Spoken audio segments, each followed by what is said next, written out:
and centering yourself in a story. Isn't that the difficulty, though? It's not even a fine line, Bong. I don't even think it's a fine Really? line. So let me explain, because now you've mentioned the other thing about relatability. So you've got a tragic story. In sharing mine, I'm trying to be relatable. I'm trying to say to you, Yeah. hey man, we all go through this thing. It happened to me too. I'm fine. You'll be fine. Yeah. That's genuine. Let me give you an example. Let's say I've lost my father, and you say, and I tell you, I've lost my father. This is how I feel. This is what. If I know you well enough, I know you've lost your father as well. Yeah. Make the assumption that the conversation will get to a point where I'll ask you, how did you deal with this? Don't now say, man, when I lost my father, now that was something. Because I'm still going through what I'm going through. I'm telling you about it. Right. Let me tell you. And at a point where I say, look, man, it's been 10 years now. Yeah. How the hell did you deal with this? Yes, it'll get there. Don't rush it. Don't rush it. So are you saying then the fine line would be it starts becoming about the other person centering themselves if we haven't concluded the version of the story, the expression that is being made by the person who's going through it now? Exactly. That's a really good tip. Just wait. Clever, yes. Upasile. All those degrees. Upasile. Amo, do you agree? I do agree, but also sometimes it takes somebody, maybe a friend or, calling you out to say, you realize you always insert yourself in situations that don't really necessarily match your own experiences. Like, for instance, I used to be that friend. I used to always just say, oh yeah, when we lost our dad, when we went through this, and one friend just said, no, honey, this is not about you. And it's not about your experience, because then after telling your story, what must happen? I hear you both. Here's my difficulty. And maybe I'm that friend. You must tell me. I struggle in friendships with the idea that I'm always the loser. I'm always the one with the problems. Mm-hmm. I'm always the one who, I don't know, let's say I'm broke, or let's say my relationships are not working, or let's say I was in conflict with, there's always some drama in my life. And when your life is smooth, I start to worry, what are you doing with all my stories? Do you know what I mean? If we are not confiding in each other and there isn't that exchange of, hey, Munna, it's rough out here. I need to know I'm not crazy. I'm not the only one going through whatever it may be, right? But if your life is always smooth and you never have challenges and smooth sailing for you. And Bongani is always crying, always, lacking something, always complaining about something. Your life, no. So, do you see what I mean? Yeah. So I'm trying to be that person who, again, wants you to know, dude, this is life. We're all in it together. But if I'm your friend, I already know that you've been through that situation before. I think what Muteo is saying is that, wait for me to say, Bongani, I know you went through a similar thing. How did you cope? Right. What if you don't know?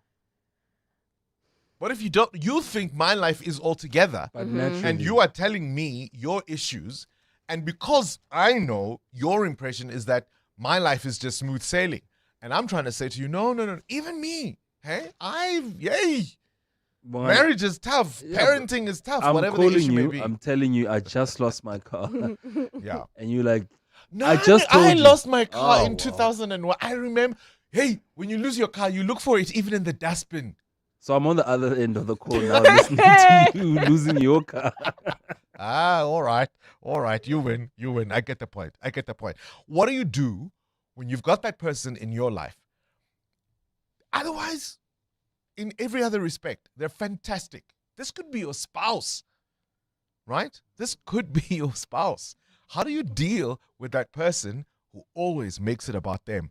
We'll tell you why we're asking coming up. No, Bongani, I know a couple of people that always make it about it. You'll go to him and say, yeah, my little Johnny won something, the spelling bee or something. And he'll say, what? This nux. My little Johnny won 5 spelling bees. always coming back to himself. That's what I know. I don't like that kind of people, and I try to avoid them from us. You're with Bongani Bingwa.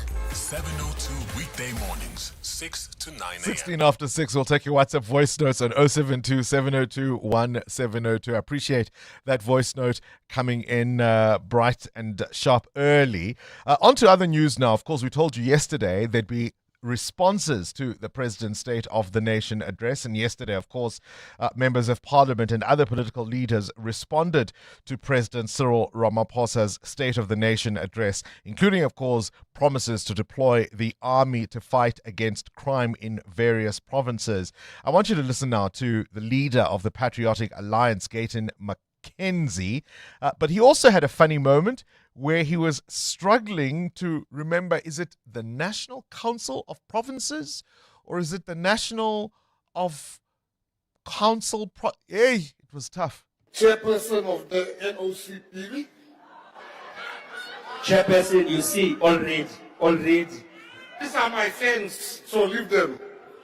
Let me start. It's NCOP. Let's do it together, Minister Gayton. NCOP.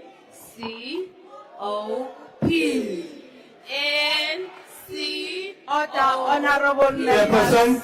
Order, honorable. That was a funny moment being corrected there, Gayton Mackenzie. But a far more serious note was the response of Julius Malema, the leader of the Economic Freedom Fighters, responding to the President's State of the Nation address, talking about perhaps we need to rethink how municipalities function. Mr. President, you will not fix our municipalities if you do not revise the backward and outdated equitable share model, which allocates more funding to the national and provincial spheres of government while giving the least allocation to local government. The idea that all municipalities can be self-reliant on revenue generation when you preside over a country that is massively deindustrializing and is suffering massive unemployment is misguided. We need to focus on strengthening municipal capacity, but in addition to that, focus on recovering revenue from major industries which consume electricity and water in bulk. These companies must be given incentives on rate paying, which will compel these industries to invest in developing municipal infrastructure such as roads, water, electricity, clinics, and schools. I thought that was a really interesting point made by Julius Malema, who says, hang on, is this system working as it was designed? Right? In terms of the devolution of the three tiers of government, national, provincial, and local, the idea was always that we would fund national projects, we would give the provincial government money, and the local government, the municipalities, would rely for much of what they need to do from revenue generation, the monies you and I pay, rates and taxes, and the like. Now, with many municipalities where people are not working, where companies have left because services have not been provided, can we say every municipality is going to survive solely or even mostly on revenue that isn't there? Or do you say, hang on, that's a get out of jail card, because most of those municipalities have failed and that's why that revenue isn't there? Think of Lichtenburg, right? Was it Clover, the dairy? Yeah, I think that water problem. The dairy business left because they said we can't be in a municipality that doesn't provide services. We will take our business elsewhere because we need electricity, we need water, and if you can't provide those things to us, there's no point in trying to invest in your little town. We're going to go somewhere else or close shop entirely. Is it a chicken and egg situation? Your thoughts. Let's walk the talk. 702. Mateo, you've got a question of your own? Yeah, I want to know this morning, are you a good collaborator? And how do you spot someone you know you'll absolutely work well with? Oh, I think I love the idea of being part of a team that shines. Yeah. I love the idea that we can identify each other's strengths, right? And you can see potential. I mean, there's nothing more beautiful than seeing somebody with potential and helping them on their way. And then that light comes in their eyes when they realize how good they are or can be, right? And when you've walked a journey with someone and you've seen the growth and you've seen their work improve and they realize it, it's also because of collaboration. I think that's absolutely fantastic. Absolutely agree with Did you. I just insert myself? No, man. I asked you a question. What do you mean? No, Yay, we must be sensitive, KG. 702.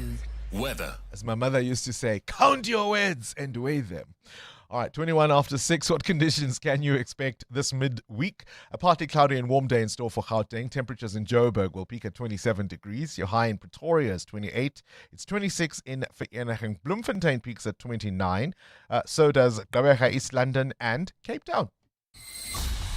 EWN traffic. 22 after 6. Our first look at the roads. Amo, good morning. A very good morning, Bongani. Morning 702 landers once more. We do have delays already on the M1 North. This is in the Melrose area coming out of Corlett Drive. Roadworks are taking place there. Please be on the lookout coming out of Glenhove Road. About a 15-minute hold up there. There's also queuing traffic on the N3 North. The peak time delays there between the Elands interchange and the Kilulis turnoff while traveling on the Mike 1 North out of Xavier Street. Bumper to bumper traffic all the way towards Car Street. Please be patient on the route. We'll have more traffic updates for you. Stay tuned. There's more EWN on air, online, and on the EWN app. Hi, Bongs and team. Kagiso here from Alberton. Listen, I have a friend like that. It's been a year, and I'm only realizing now that actually this person has main character syndrome. It is always about them. Even if you tell them that, listen, I don't appreciate this behavior, they will always invalidate your feelings and always make it about themselves. So you just let them be, honestly. And yeah, just move on. Great show. Thank you. Yeah, hey, what do you do with that friend? Jacob Mashogwa calls it main character syndrome. They always make everything about themselves. Start your day with Bongani Bingwa on 702. Let's walk the talk. For all the problems we have in South Africa, I think one of the things we need to really, really appreciate is the extent of the media freedom we enjoy and have enjoyed for the last 30 years. It's stunning for me to realize that this basic freedom is under enormous threat in the US. The American TV host Stephen Colbert has accused the Trump administration and his network, CBS, of censoring after the network refused to air an interview he conducted with a Democrat politician, one James Tallarico, who is running for the Senate in Texas.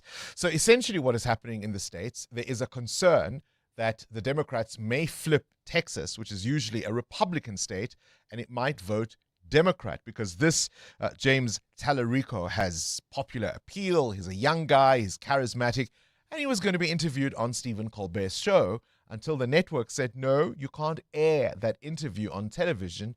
You can only air it online. And so there it is on YouTube, garnering views. You know how sometimes people create they call it the Streisand effect, right? They create the very thing they think they are trying to avoid. Because had they just let that interview air on the main show, it would have been just another interview. Now everybody wants to know, who is this James Tallarico?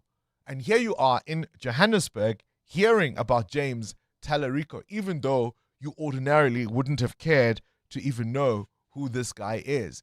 But I think it's extraordinary that hosts on television and radio in the States are being told what they can and cannot do by their networks, who are afraid of what the Trump administration might do to them.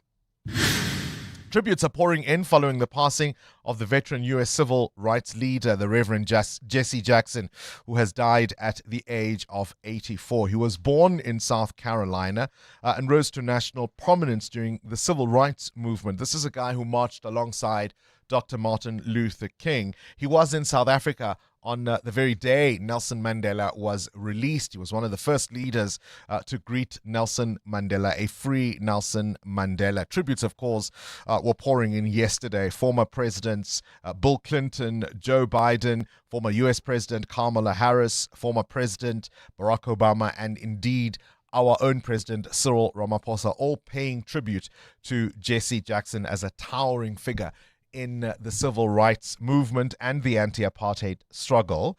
The current U.S. President, Donald Trump, posted this on his social media, and I'm going to read from it now. The Reverend Jesse Jackson is dead at 84. I knew him well long before becoming president. He was a good man with lots of personality, grit, and street smarts. He was very gregarious, someone who truly loved people. Now, if Trump had stopped there, would have been perfectly fine. But no, he goes on. Despite the fact that I am falsely and consistently called a racist by the scoundrels and lunatics on the radical left, Democrats, all, it was always my pleasure to help Jesse along the way. I provided office space for him and his Rainbow Coalition for years in the Trump building on 40 Wall Street. I responded to his request in helping get criminal justice reform passed and signed when no other president would even try. I single-handedly pushed and passed long-term funding for historically black colleges and universities, which Jesse loved, but which also no other president would do. And on and on and on, listing all the great things he did for Jesse Jackson. Do you think it was now still about R.I.P. Jesse? In Sesotho, we say, Lifula haulang pidisa. Do you have that friend who always inserts himself into the story? The head of Instagram, one Adam Museri, is expected to testify in a landmark case in California, and it could redefine the rules for social media. So Meta, which owns Instagram and Facebook, but also Google, the parent, I suppose, of YouTube, all of these companies are defendants in a high-profile case brought by families, state prosecutors, and school districts across the U.S. Essentially, it's all about the access kids have to these platforms and how addictive they are and how that leads to mental health challenges. If you're going to be using Nasrec Road later this afternoon, you're being warned to try and avoid the areas around FNB Stadium today. That precinct, of course, is going to be busy ahead of the blockbuster clash between Orlando Pirates and Mamelodi Sundowns. Kickoff is 7:30, but the gates will open at 3:30 p.m. and they're saying traffic in that area this afternoon is going to be slow. And the American actor John Travolta turns all of 72 today. You'll know him from his movies Grease, Hairspray, and Face Off, and of course, Saturday Night Fever. 702. The newspapers. Swiso Zulu 28 after 6. What are you seeing in the papers? Good morning, Bongani. Gabon, that's where we start today. In less than a year after being elected the president, Brice Olu Nguema is facing his first wave of social unrest, with teachers on strike and other civil servants threatening to down tools over pay, and he's receiving backlash on social media platforms. And therefore, the country has suspended social media platforms until further notice because of the criticism supposedly that the president is getting online. So the country says until further notice, we are banning social media platforms. They don't mention which social media platforms they are banning. So the teachers and civil servants have taken to these platforms to criticize the government and the president. All the local papers today, it's all about the Reverend Jesse Jackson, is it not? Front page of the Sowetan, a picture of the civil rights leader, and it says, "Farewell, human rights champion." The Business Day, that they've got an obituary. Jesse Jackson leaves towering civil rights legacy. And at the front page of the Citizen, Joburg Bulls, watch out. If you owe the council, do not sign any agreement to pay off your municipal debt. They're saying putting your signature on a debt acknowledgement form may just lock you into paying money you may not actually owe. EWN Business. Are you a good collaborator? Mutero wants to know. And how do you identify or choose those with whom you want to collaborate? What prompts the question? Bongani, MTN Group has agreed to take over approximately 75% in mobile infrastructure company IHS Holding for $2.2 billion in cash, around 35.2 billion rand. Although it already owns some share in IHS, telecoms firm MTN will do a holistic takeover. The deal will unite Africa's biggest wireless carrier with one of the continent's largest tower operators. IHS investors will get $8.50 per share. MTN is aggressively boosting its infrastructure across the continent, investing billions for the 2025-2026 financial year to enhance network capacity, security, and reliance as part of its Ambition 2025 strategy. MTN Group CEO Ralph Mupita last year announcing a $2 billion project and fund for some 35 to 40 billion rand in a full capital expenditure for 2025. 90% of that cash injection will be dedicated to building wireless networks across its business. Of course, MTN is quite strong across the continent, but they've always struggled around infrastructure, and this particular collaboration with IHS will definitely do the business some good. IHS Towers is one of the largest independent owners, operators, and developers of shared communications infrastructure in the world, with operations across Africa and Latin America. It is the 5th largest independent multinational tower company in the world. Goodness me, where's the rand? Rand at this hour still quite weak, judging from yesterday's trade at flat at 16.02 against the US dollar, 18 Rand 96 against the euro, and at 21 Rand 70 cents against the British pound. The price of gold at $4,929 an ounce, or platinum at $2,046. Brent crude at $67.62 a barrel. More business after 7. Straight to the news desk once more. Up next, of course, is the Africa Report. In the meantime, Swisa Zulu, you've got news from our Statistician General. That's right, Bongani. Good morning. Risenga Maluleke says youth unemployment remains a rising challenge in the country. He says any suggestion that South Africa isn't facing a serious unemployment crisis is a misrepresentation of the reality of widespread joblessness in the country. His remarks follow recent comments by Minerals and Petroleum Resources Minister Gwede Mantashe, who said some people sit in the sun and expect the state to deliver. Yesterday, Maluleke released fourth quarter labor force numbers, which show a steady decline in the official unemployment rate to 31.4% from 31.9%. He says despite the modest recovery, young people remain particularly vulnerable in the labor market. When I hear people out there saying that we do not have a challenge of unemployment, and to water down such developments makes us not to appreciate the challenge of unemployment that our country is facing. There's a call for government to include neighborhood watches and community policing forums in its plans to send the army to tackle gang violence. President Cyril Ramaphosa last week announced the deployment of soldiers to gang-riddled areas in the Western Cape and Gauteng. Acting Police Minister Feroz Kachalia yesterday confirmed the mission will be extended to the Eastern Cape in the next 10 days. EWN spoke to some residents in Hanover Park who've been fighting crime in the area for years. What is the army going to come do? Or who are they going to come catch? Why must the army come in? Why didn't they call the army in the first place? What else are they going to come do? Eat our children, torture our children? The community must stand up. Our people must stand up because it's children we know, and we as parents can talk to them. Even young the terminus, if we talk to this gangsters here, they listen to us.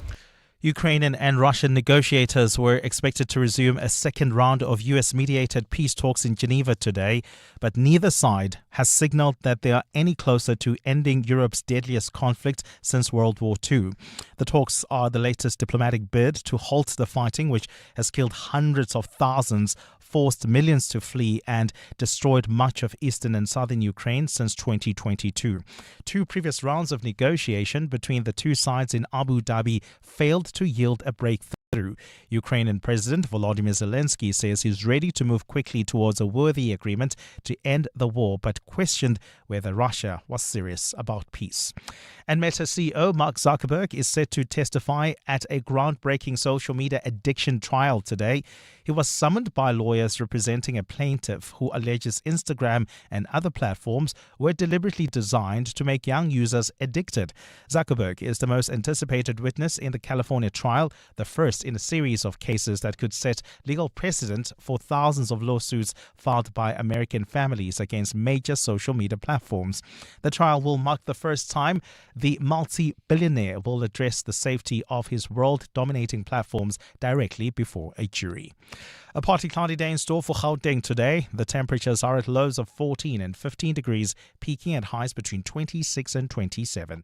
And in the traffic, we've got delays on the Mark 1 North between Xavier Street and Carr Street. This is due to peak time delays at this time of the morning. There's also queuing traffic heading towards Melrose on the M1 North coming out of Glenhove Drive. This is due to roadworks that are taking place along the route. Please be on the lookout there.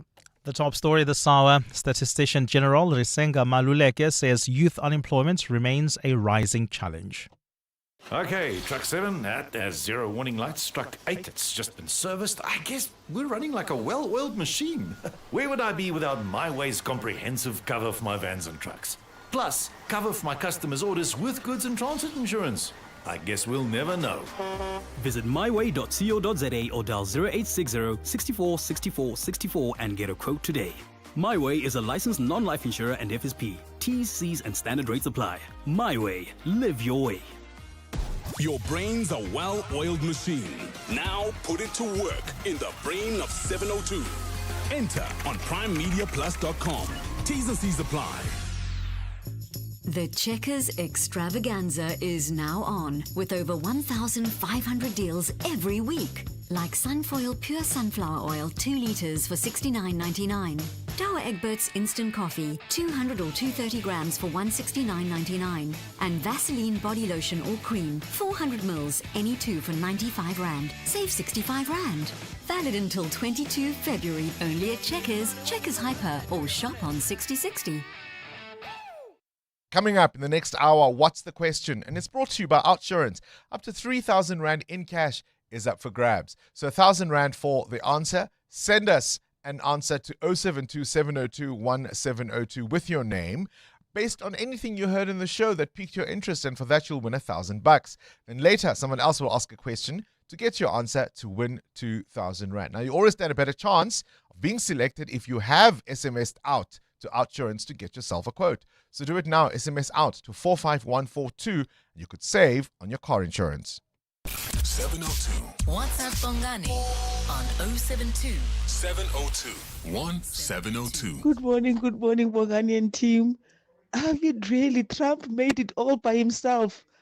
Why am I surprised? Why am I surprised? I should have known you were talking about him. Oh my goodness.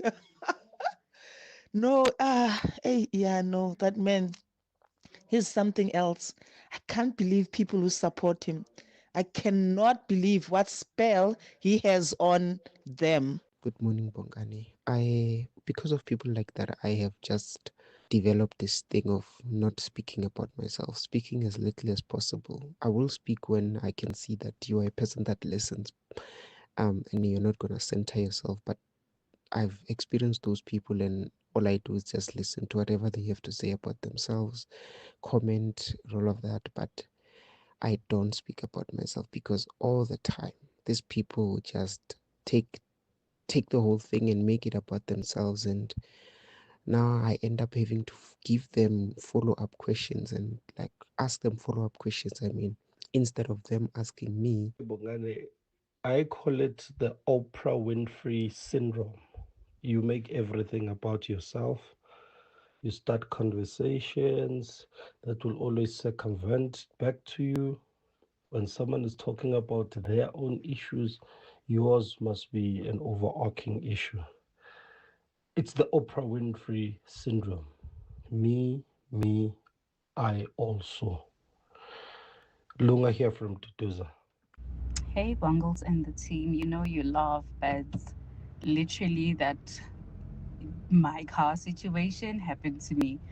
I remember with my ex, I was sharing something about, having grown up with no parents and never having had a mom who passed away when she gave birth to me. Did the guy not say, when the bank came to repossess my car? I'm like, in the same conversation? Wait, what just happened? So this is just me trauma dumping on y'all, because when you said that car joke, it literally hit home. Bonga at Waterfall. You've just joined us. We're talking about that friend who always centers themselves in the conversation. So Muteo Kharipe says, he said, for example, say you've lost your car. And I said, but I can see myself going, hey, I know what that's like. Because when you lose your car, you almost want to look for it in the dustbin. But in any case, do you have that friend, or do you know someone? If you've got a story of triumph or tragedy, you betcha they've got one just as good, if not better. And Cindy Paluta, how do you deal with them? So we do have a friend like that. And there was a group of 4 of us, and she's one of them. And we all live in different places all over the world. And so the 3 of us just did our own group. So we still chat. On in the other group. The other group, like with her on it. But when we share like really like stuff when you want to be you want it to be about, like I'm sharing with you guys something about me and I want it to be about me, then we share it on the group with 3.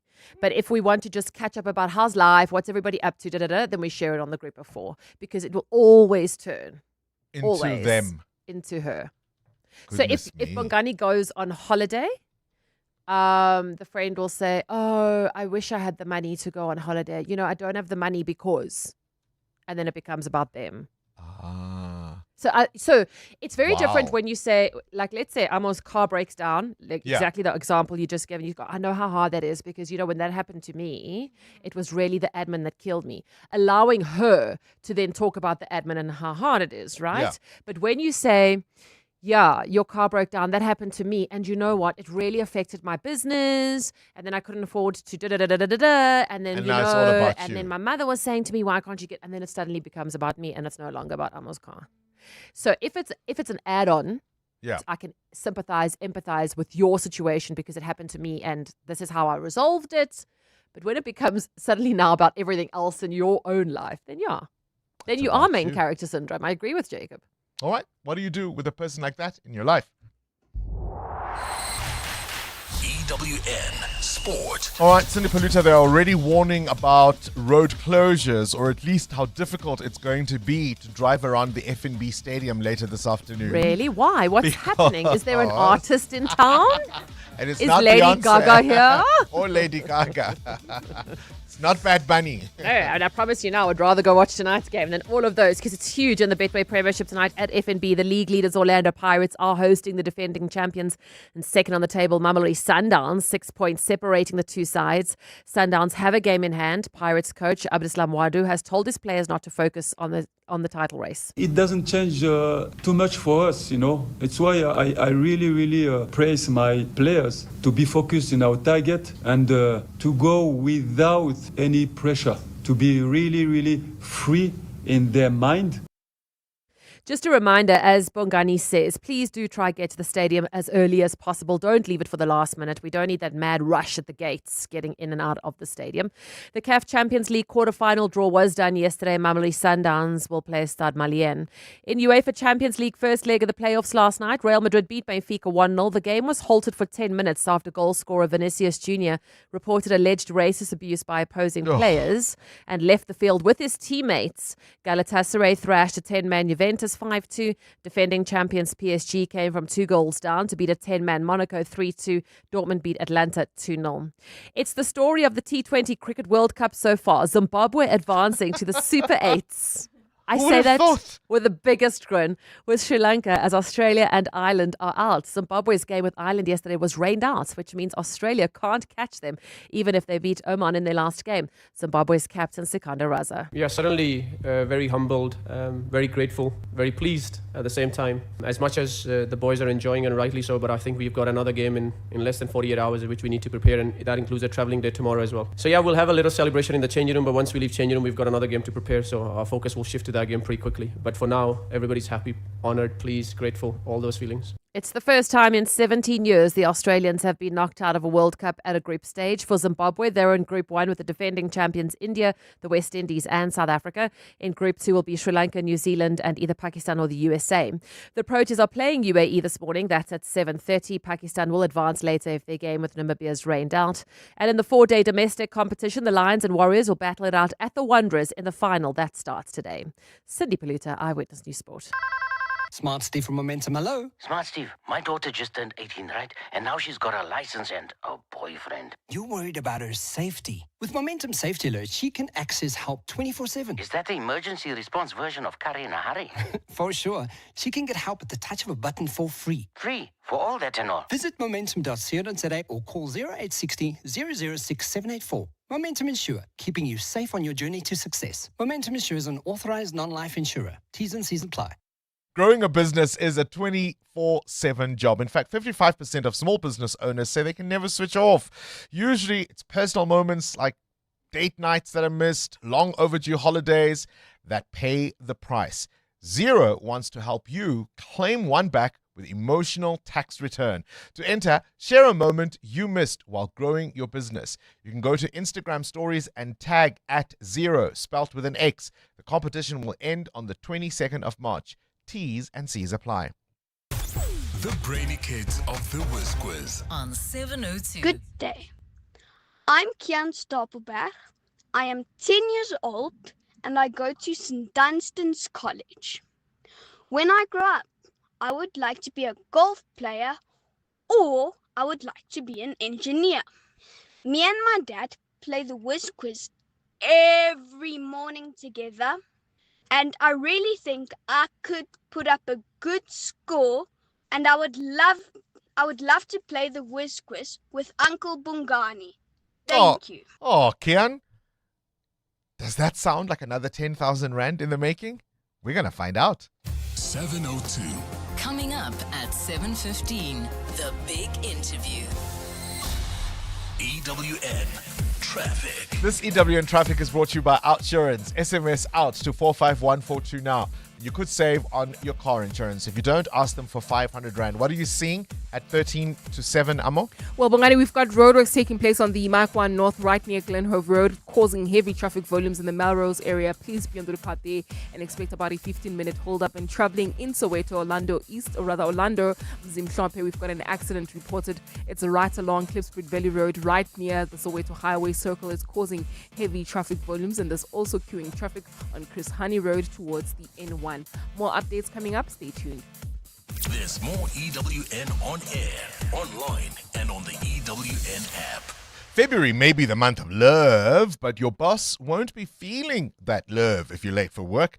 Fortunately, you've got the Outsurance pointsman to ease congestion so you can get to the office on time. They've been on the roads for the last 20 years to make sure we all get to where we need to be quickly and safely. With Outsurance, you really always get something out.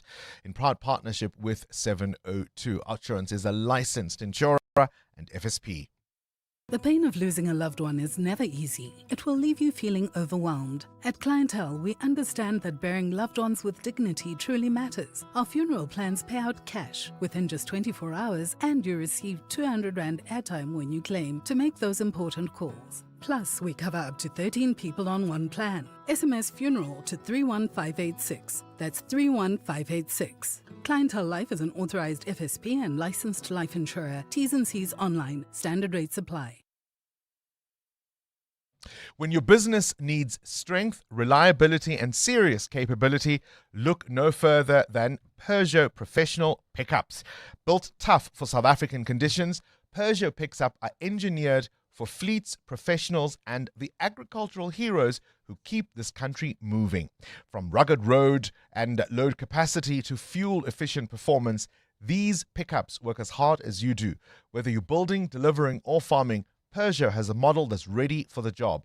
Visit your nearest Peugeot dealership today and power your business with the confidence of Peugeot Professional. Landtrack, it's pretty, but it's tough.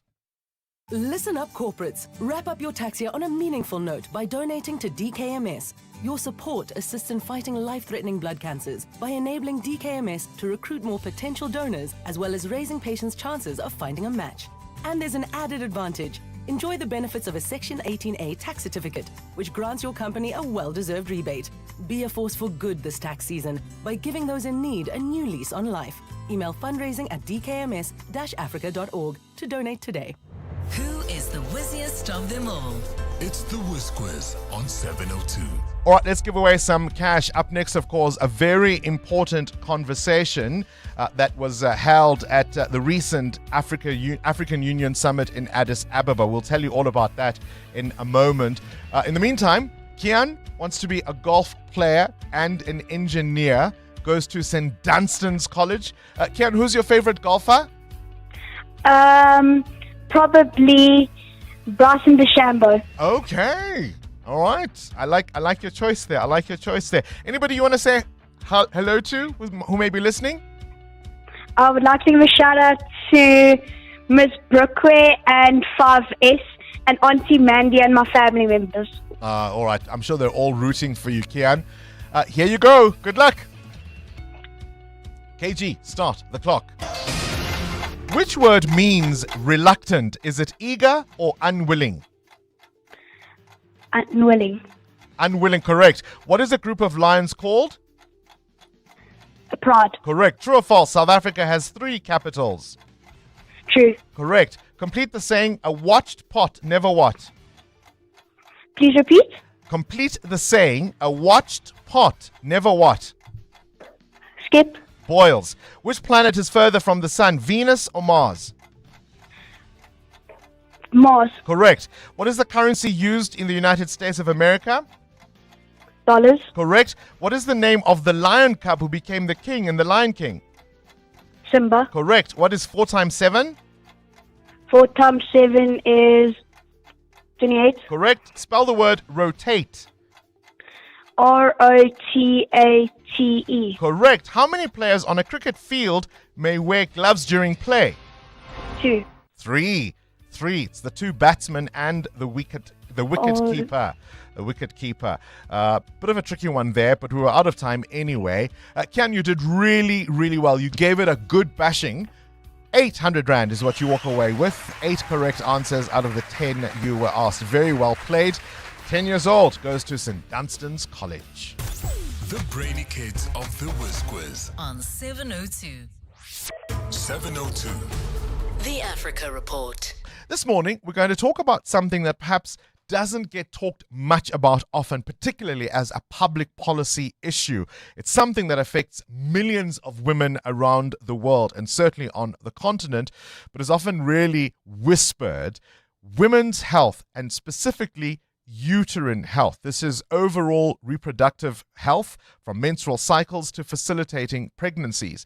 So on the sidelines of the recent African Union Summit in Addis Ababa, there were some activists from South Africa who led a powerful high-level discussion pushing for women's health to be treated as a public policy issue in terms of primary healthcare and not just as an afterthought. We did promise you a conversation with Dr. Vivian Mukome, who is not able to join us this morning, but instead Cindy Swamzamo, who is a director and global president for the Circle of Businesswomen, joins us in studio for today's Africa Report. A very good morning to you. Welcome to 702 Breakfast, and thank you for coming in. Thank you. Thank you very much, Bongani. It is very indeed a great honor for me to be here with 702. I mean, as we build the Africa that we want, talking about women's primary health care, I mean, talking about the uterine as well. I mean, dignity is one of the most powerful tools. And I mean, if you look at public health as well, we don't really concentrate on the uterine. Firstly, before we even talk about concentrating, can you define it? When we talk about uterine health, what are we talking about? Uterine health is the holistic approach. You talk about menopause, you talk about period poverty, you talk about cancer, you talk about the holistic health of a human being who is a woman, the womb itself. That's a uterine. And it's very important for us because that's where life comes from. You know, the ambassador of health and humanitarian and social development of the African Union, when she addressed us in our side event, which we co-hosted with a gentleman who's so powerful, a former Director General for the Africa CDC, Dr. Ahmad, who is also running something called dignity. It's called Village Rich, and which is reaching villages across the continent, talking about the uterine itself. And then we partnered with a very powerful woman who shares a very painful story for me. Dr. Ama from Sierra Leone. She was bleeding for 20 years and she couldn't understand the problem, and only to discover that she's got problem with the uterine. And that's where she started campaigning and actually opening a social powerhouse called Uterus. Why is this very personal issue, in many respects, a public health policy issue? I think for me, what is important is to actually go back to the standards of us as womanhood, of who we are. I mean, if you look at a young girl that gets into periods without having dignity pads, for example, the young girl doesn't go to school. I mean, economically, some of the women, they've got period pains, they don't even go to work, by the way. Economically, women get disadvantaged when it comes to issues. Yes. So it affects education. Yes. It affects productivity. Economy. Yeah. Yes. Also, it affects economy as well, because if you're not productive, you're not you're not being productive into your GDP of your country. You literally sleep the whole day. I have about 4 women that I know, when they're actually in their periods, they sleep the whole day with period pains. So it's a developmental issue in many respects. And if that is the case, then what was the response at this recent AU summit, and what were you calling for policymakers to think about? Action, we call it call to action. Call to action of actually ask governments to really focus on the women's primary health care, focusing on the uterine. For example, I mean, you talk about in deep rural areas, when you're doing pap smear, something that we hardly talk about in the public. But doctors, you only go to a clinic, then you're told do a pap smear. But there are a lot of women that are dying of cancer because they don't do their pap smear. They only discover maybe when they're in stage 2 or stage 3 and it's late. But if you do it annually, then you'll know what's happening in your system. So we are requesting government to open up, mobile clinics for women in rural communities to be able to check their uterine as well. So that, and also access. Simple things, basic access to healthcare services when it comes to human health. Because prevention is better than cure. Never mind that. Prevention is cheaper than cure. Yes, prevention is cheaper than cure. If we can really look at systems, and also we actually urged governments to look at internal resource mobilization. Look, for example, there's Netcare just across us here. There's Discovery just across us here. If government and Discovery can come together and fundraise and have a fund that is focusing on the women's primary health care, we can move and not rely on money that is coming from outside the country. Outside of obvious things like maternity care, for example, is it your sense that women's health is often put on the back burner when it comes to public health considerations, and not that I have an issue with it, when something like, Viagra, for example, can get a lot of funding and R&D, and we can solve that kind of problem, but goodness me, because an issue affects women, we'll get to it. This is what we're fighting for. You're absolutely right. Even we're looking at even having sanitary pads and toilets like condoms, for example. Why don't we have sanitary pads and toilets in public toilets? If we can have condoms. If we can have condoms. So this is what we're talking about, the misalignment of priorities, by the way. And we need to actually refocus and realign and make sure that we have the sanitary pads. If we know, we've been talking about the period poverty, especially for rural girls, I think for the last 20 years, Bongani. And the action must actually be, let us actually have sanitary pads in the public toilets. Were the leaders responsive to your call? Absolutely, especially with the African Union, because the event that we attended is Dignity Sanitary Pads. It was actually co-hosted by the African Union and the ambassador herself was there. And I challenged her on the stage because I was one of the speakers. And we're actually going to be having a follow-up session with the ambassador. That is so important because people can nod at summits like this and agree with you and shake their heads somberly, but will it lead to action? Appreciate your time. Cindy Swamzamo, who is a director and global president for the Circle of Business Women. 702. Coming up, the big interview. Foot and mouth disease. It's a growing crisis. What should have been done? By whom? What still needs to be done by whom? That conversation coming up with the CEO of Agri SA. Johan Kotze joins us after this Eyewitness News, brought to you by Outsurance. SMS out to 45142 now. You could save on your car insurance. If you don't, ask them for 500 Rand. This is EWN. Drug buster Xolani Khumalo makes it as an MMC in Ekurhuleni, and the Army's crime-fighting mission has been extended to the Eastern Cape. Good morning, I am Sfiso Zulu.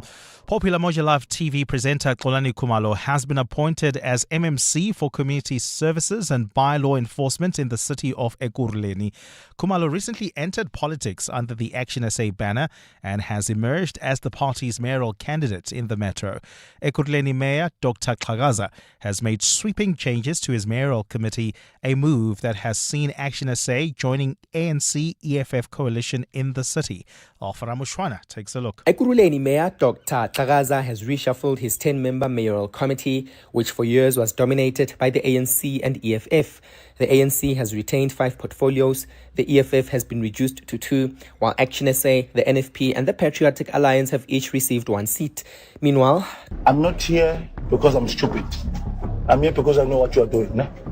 And you're going to give me all the drugs that you are selling. Nah? If you don't want to give it to me, it's fine. Xolani Khumalo, a presenter of the popular drug-busting TV show Sizokuthola, has entered the fray. Despite facing criminal charges and a recently withdrawn murder case, Khumalo has been appointed MMC for Community Services and Bylaw Enforcement. In fact, the Action SA mayoral candidate is expected to appear at the Palm Ridge Magistrates Court this morning after handing himself over following an alleged assault which Action SA claims involved a suspected drug dealer. Alpha Ramshwana, Eyewitness News. The Free State High Court is set to make a game-changing ruling on former Free State Premier Ace Magashule's ex-personal assistant Moradi Cholota this morning.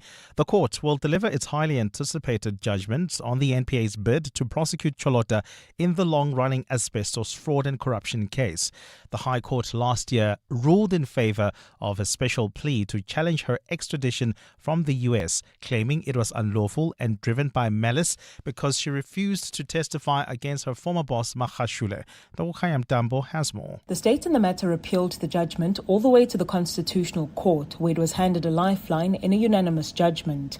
The Apex Court agreed that the NPA-led extradition of Moradi Cholota from the US was unlawful, ruling that the prosecuting authority does not have the power to request the extradition of suspects from foreign countries.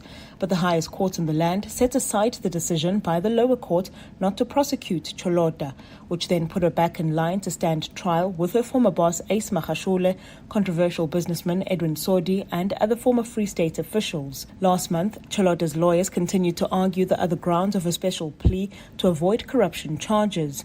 This morning, the court will then decide if Cholota will be back in the dock with all the other accused when the main asbestos trial resumes next month.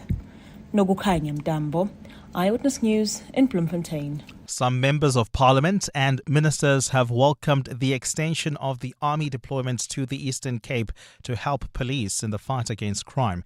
The announcement was made by Acting Police Minister Firoz Kachalia during yesterday's debate into the State of the Nation address. President Cyril Ramaphosa had initially announced last week that the deployment would help police fight ongoing gang violence in the Western Cape and illegal mining in Gauteng. Babalon Denze reports. Acting Police Minister Firoz Kachalia says the police and the defense force are almost done finalizing their deployment plan, which will begin in the next 10 days. The plan will now include the Eastern Cape, which is also grappling with an organized crime and drug problem.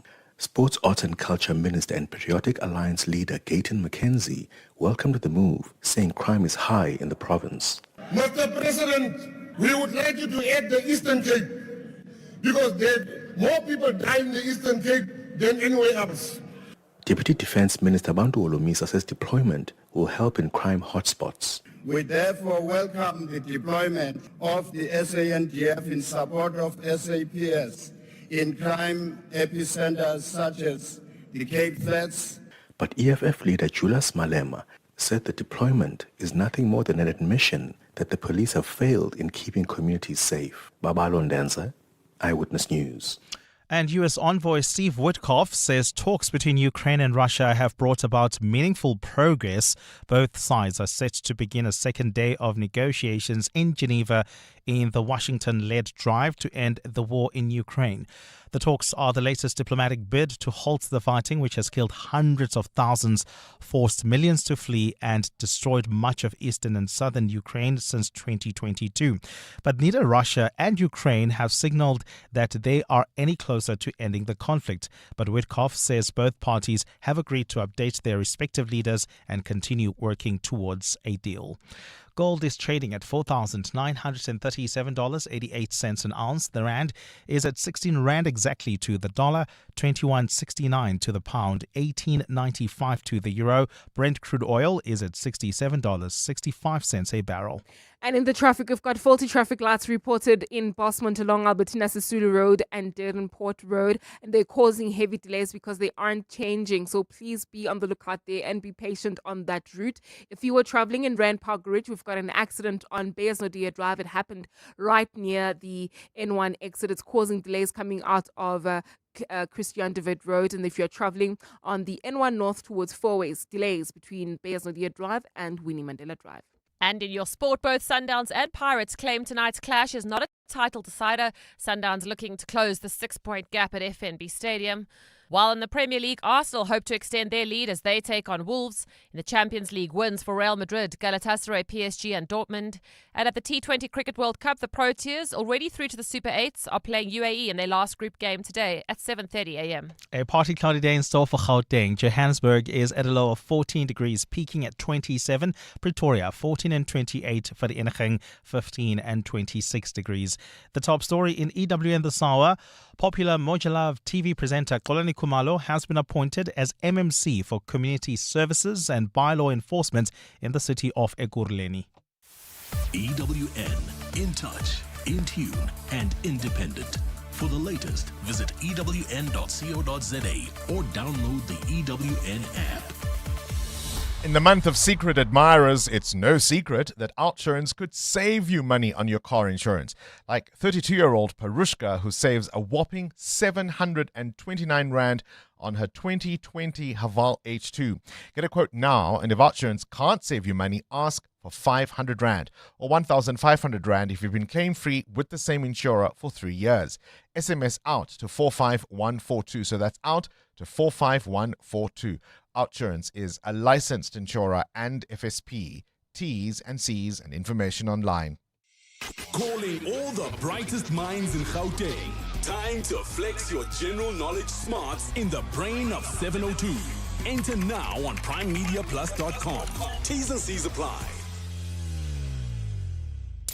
This is Breakfast with Bongani Bingwa on 702. Let's walk the talk. Major shake-up, of course, in the city of Ekurhuleni. The popular Mojalav presenter Xolani Khumalo, now appointed as an MMC for Community Services and Bylaw Enforcement in the city of Ekurhuleni. It was just, in fact, the other day that we heard that the previous occupant of that position was alleged to have been harassing junior staff for alleged sexual favors. That, of course, information already in the public domain. And I wonder if it has anything to do, the city of Ekurhuleni, with some of the support we heard for the former president, Jacob Zuma. This was, of course, EFF MPs, in fact, insisting that the former president be acknowledged. This was caused in that State of the Nation address debate yesterday. EFF MPs, joined by Umkhonto we Sizwe party legislators, demanding that presiding officers formally recognize the presence of former President Jacob Zuma. What are you rising on, Honourable Member? Speaker, I'm rising on a point of procedure to tell the House that President Jacob Zuma is in the House together with Deputy President Tony Yengeni. Can he be acknowledged? No, Honourable Member, please. Honourable Members. Honourable Member, there's no provision for me to agree with what you are saying. Please, let's proceed with the House sitting of the House. Over to you, Minister. Chair, on a point of order. Yes, you may. Yeah, House Chair, I think you need to go and read the rules correctly. Regardless about how you feel of former President Zuma, we acknowledge state presidents here in the House. He hasn't been impeached. Nothing has happened. When we open this Parliament, Honourable members, I can't hear what the Honourable Member is saying. Okay, You're I'll making say it noise. If you slowly. may repeat, please. Honourable, you still can't hear me. Honourable Speaker, you need to go to your rules. Not Speaker, Honourable House Chair. You cannot say that there's no provisions to acknowledge a former state president. It's not true. Whether you like former President Zuma or not, whether he's part of your party, doesn't have membership, it's immaterial. He was once upon a time a state president. Do the right thing. Honourable Member. That was, of course, a clash between the National Council of Provinces chair, Refilwe Mtsweni Tsipane, who refused to acknowledge Jacob Zuma initially, and EFF MP Leanne Matthys calling her out and saying, regardless of whether you like him or not, as a former head of state, you must recognize him.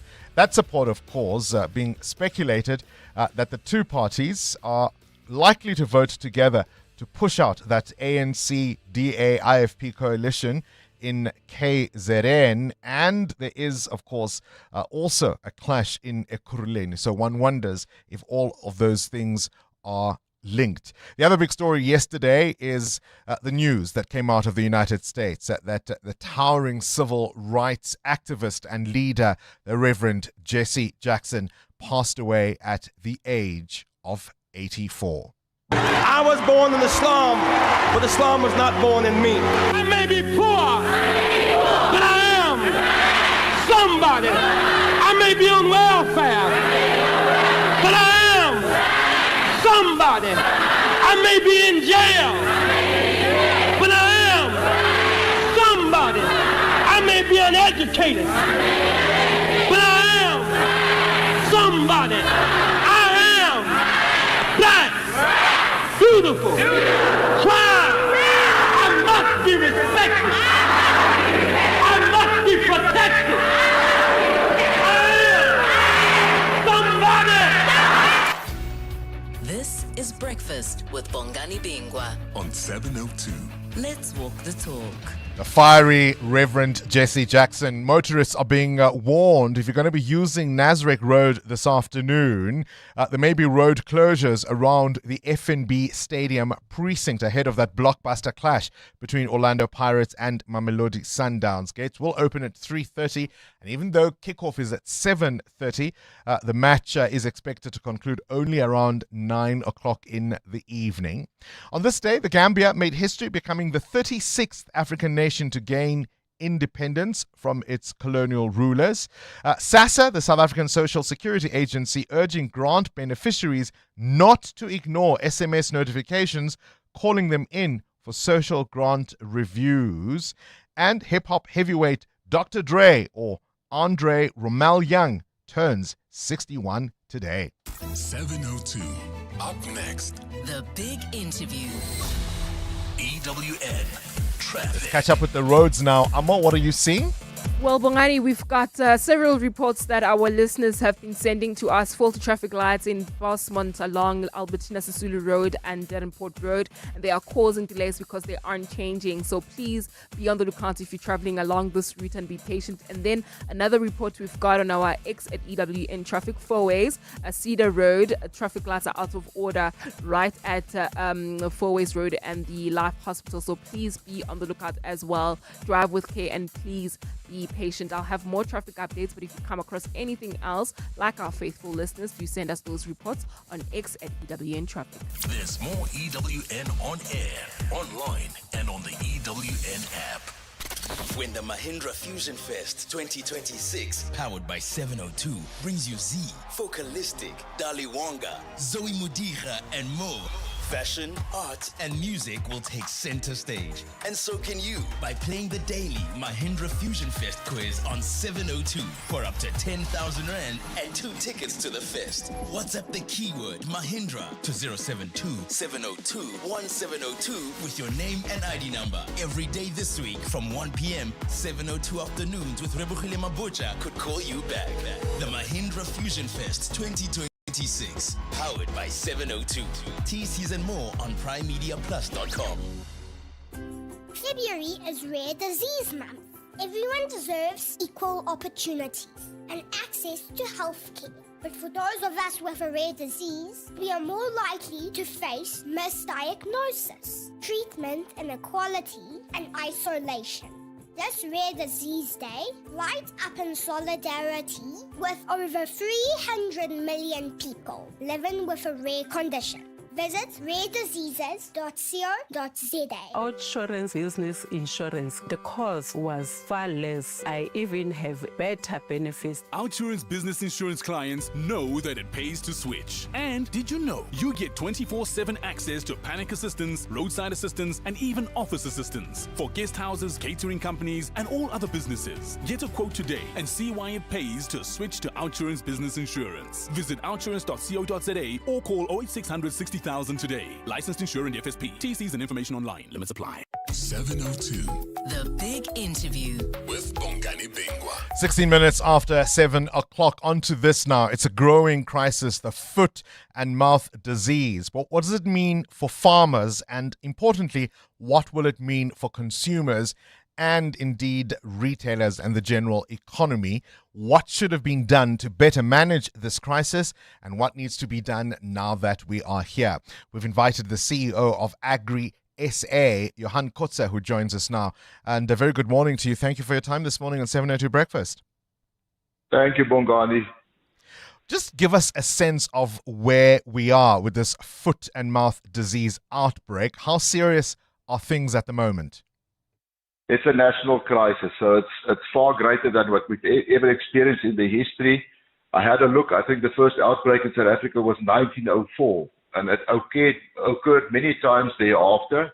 But this one is different. I think the intensity and the frequency of the spread of the disease is not the norm. So we're literally dealing with a crisis. I think we're all over South Africa now, so it's not that it was located and zoned as what we had in the past. So it's literally a crisis, and I think it's beyond the capacity of say the state to deal with this due to the fact that it's a crisis and not the norm. So in our books, I think one of the positive things from the president was that he declared it a national crisis, because that's exactly what we deal with. All right, just talk to me about the impact of foot and mouth disease. It is a crisis, as you say, because of how far it has spread across the country. But what does it actually mean in terms of the affected animals? Yeah, I think the first thing is that if you have a loss where the animal died, that is a big loss. But I think something that you need to understand is the moment that I break on my farm, there's a restriction of movement on my farm. So I can't sell, I can't move my animals, and then that means it's a massive impact on my cash flow. And it depends on how long it takes to literally control the virus on my farm and in the area. It can be up to 12 months. So when you say that to a livestock farmer, you've killed his business, because it's impossible to trade, and that's what we live off. The other thing is, can you imagine now you live in a radius of 10 kilometers from somebody who broke? You didn't break, so there's nothing wrong on your farm.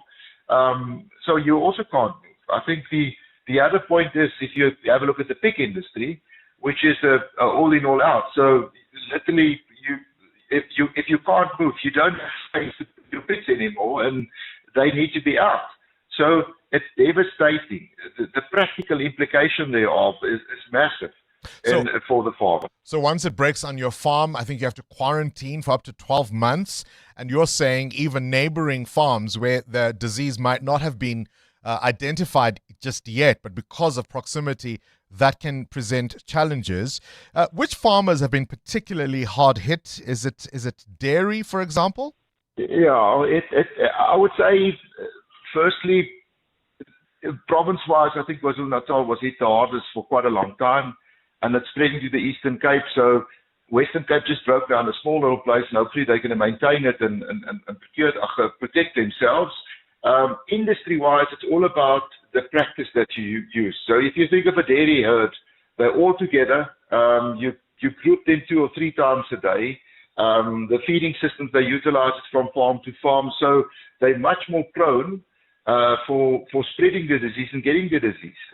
So the outbreak of the virus is they were the ones hit the hardest in this whole concept. The other one were the feedlotters. And again, they were all together, so the moment you break, you can't separate, you can't take animals away and move them away to make sure that they're not going to break with the virus itself. So they were hit the hardest. I think that the latest are the pigs. Also a big blow to them, and that for them it's about the movement, the fact that they can't move. So also a industry that's hit hard with foot and mouth. You trace, as you said earlier, the first outbreak to as long ago as 1904, and you're saying, yet this is the worst. How did it spread so far and wide? So remember, we were zoned, which means that some zones were declared free, and then you had zones that were not free. Now, animals don't move on their own, so it's people moving them. I think that's the one thing. The other thing is, just think of where we were 10 and 15 years ago and the amount of people living in cities and the amount of people moving from rural areas to cities. So it's the movement of people. It's us. And it's not by, I would literally say it's by default. It's by the fact that we don't know. I'm talking about the public. I'm talking about people on farms. So the spread of the disease is spread by people. It's people moving animals. It might be where people moved meat that were infected. So it is literally movement. But it's also, if we say movement, then the first thing you're going to ask me, but why don't we just stop? It's not so easy. We need to keep on living. You need to keep on continue with life. So I think the whole circumstance of the communities that we live with, the way that we farm, the way that the public lives is prone to the spread of the disease. Hold on, Johan. I'm trying to understand the correlation between the movement of people. I understand it if you mean we're moving animals across provinces. That I get. What is the movement of people in general? How does that affect the issue? So Bongani, let's say, for instance, on the farm, I didn't know I have the disease. It takes a while to kind of see you have it. Now you have a farm. Your farm is divided by a national road. So you move your animals over the road, which is normal. There's nothing wrong. You stop the traffic, they move over. And somewhere there's some mist lying in the road. So Bongani passes by with his car and you pick it up in your tire. You stop at the next little place next to the road that might be a little place where you can buy biltong or whatever, and that little piece of mist in manure in your wheel might carry the disease. This is how tough it is. So do you understand? It's not so easy just to say stop it. So it brings me then to the question of vaccinations, Johan. We've seen a drive for mass vaccinations. Why were animals, broadly speaking, not vaccinated before this happened? Because we choose to have a vaccination-free zones, which means it's for us a big opportunity to export, and it didn't break in the free zones yet. So you always try to go without vaccinations because it's just a more open market. So the reason why we asked for vaccination now is because it literally went beyond the norm of maintaining it when you break outside of the free zones. So the mass vaccination, what the minister asked for, is we need to deal with the crisis, and the way you deal with the crisis is you put a blanket onto the whole country on vaccination and just push this virus down, and then you literally crawl yourself back into free zones where the animals are healthy, and then you say to yourself, listen, I'm better now. Think of when you have PCOA, you have a flu now. Yeah. What do you do? You take antibiotics until you back on your feet again, and then you start training, and you start make sure that your body can resist the next flu cup. It's exactly the same. Johan, could this have been better managed? And what's your view of how particularly the Minister of Agriculture has led the sector at this moment? I think hindsight is always easy. We should have. So yesterday they asked me on Cape Radio, why didn't we vaccinate 2 or 3 years ago, before this even happened? So I said to him, if you could guarantee me all the people would vaccinate, it would work. But I couldn't. Because we did not understand then and didn't have the knowledge that it will break as what it broke now. So if I go back to the minister, I think there's a lot of focus in social media, and I think we missed the point by criticizing so much that we kind of lost the focus on fighting the virus. I think the minister did a lot, and we're grateful that he did declare it and ask the state president, and our president did declare it a national disaster, and our minister, his whole drive and push is to do a blanket approach on vaccinating the whole herd in South Africa. So that is a massive positive. I also need to say to you, the frequency and the magnitude of this outbreak didn't exist 5 and 6 years ago. So how do you prepare yourself for something you've never been in before? What does it mean for consumers, and what's the plan going forward, Johan? So the first thing is, there's nothing wrong with red meat in South Africa to consume. We have of the best meat in the world. A virus is part and parcel of who we are, the way we farm, where we live. Listeria is like that. So there's nothing wrong with the meat. And if there's one thing that is working in South Africa, is the abattoir system. So you have a farm system where we deal with now, and then there's another safeguard where you go to abattoirs. And the inspections, the way that we deal with it is absolutely fantastic. So there's no need and there's no concern that needs to be raised to say, be aware. That's the first thing. The second thing is red meat is defined by many animal proteins in South Africa.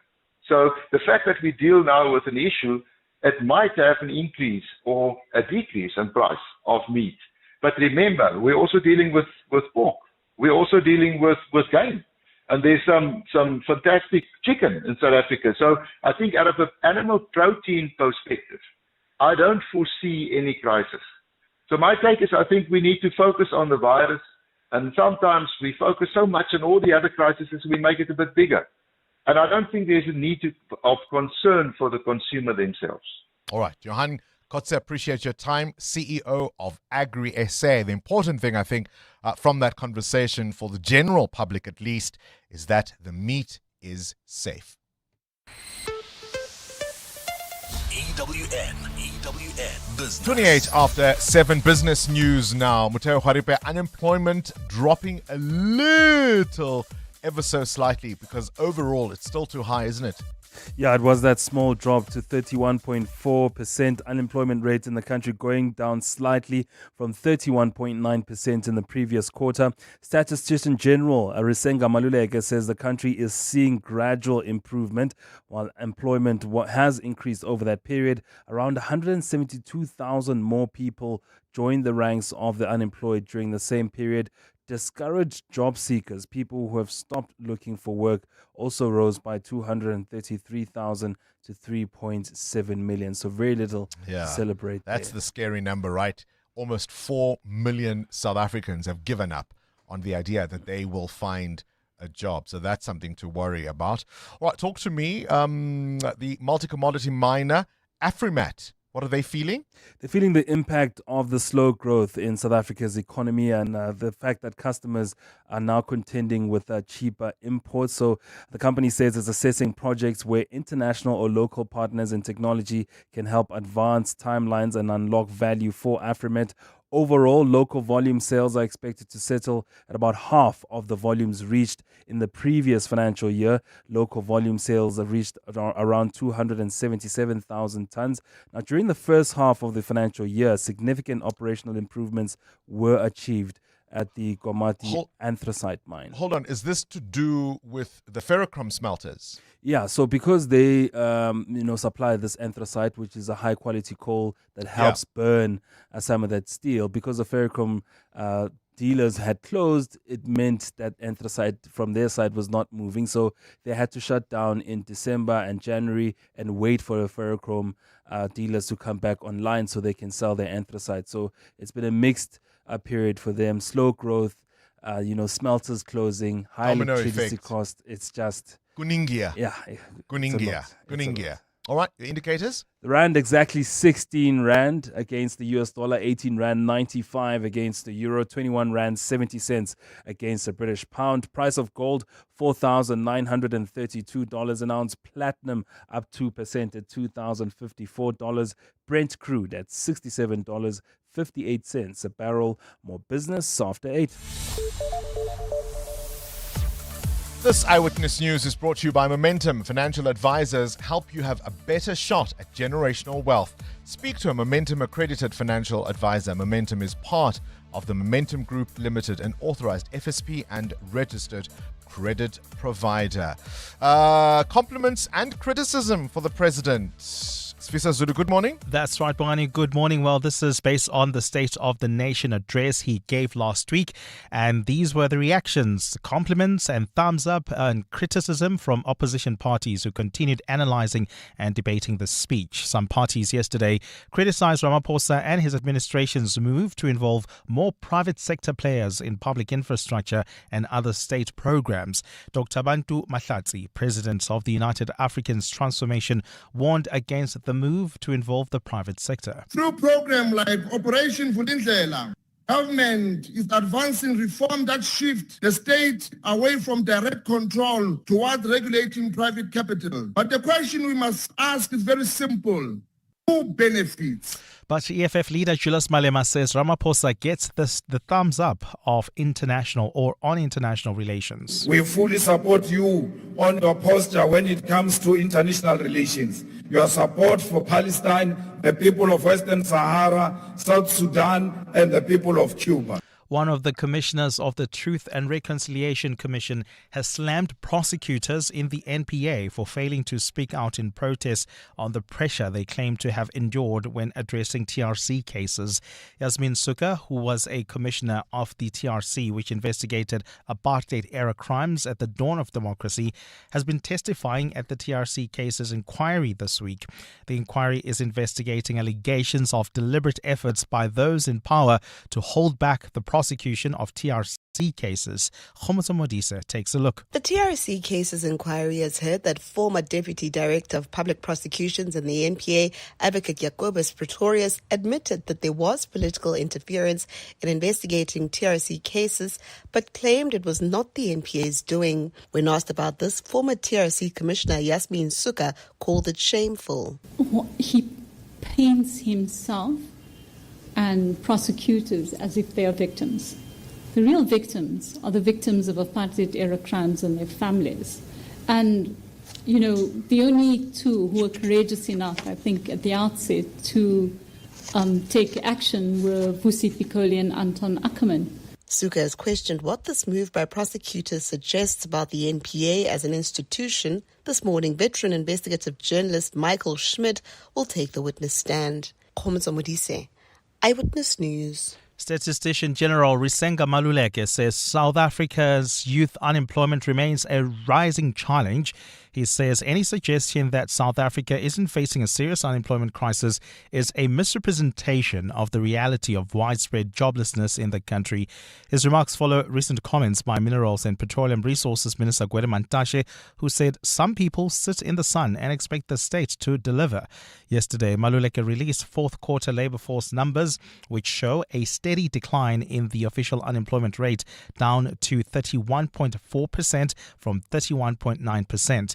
He says despite the modest recovery, young people remain particularly vulnerable in the labour market. When I hear people out there saying that we do not have a challenge of unemployment, and to water down such developments makes us not to appreciate the challenge of unemployment that our country is facing. And Peru's Congress has impeached interim President José Gerri, the Latin American country's seventh head of state in 10 years, and the only latest toppled over graft claims. The 39-year-old was accused in the irregular hiring of several women in his government and a suspected graft involving a Chinese businessman.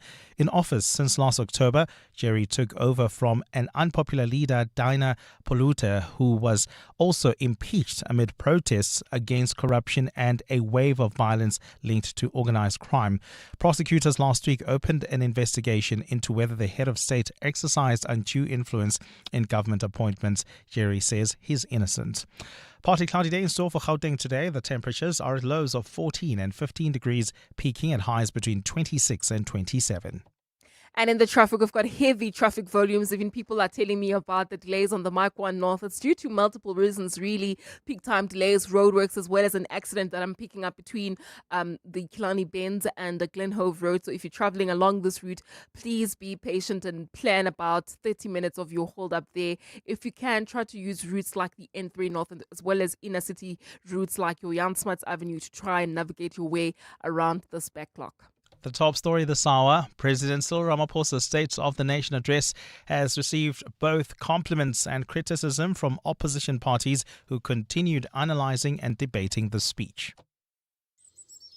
They say the early bird catches the worm. Great advice, unless you're the worm. Generic so-called wisdom doesn't work for everyone, so I settle for a financial plan that's one size fits some. Momentum accredited financial advisors take the time to get to really know your unique situation.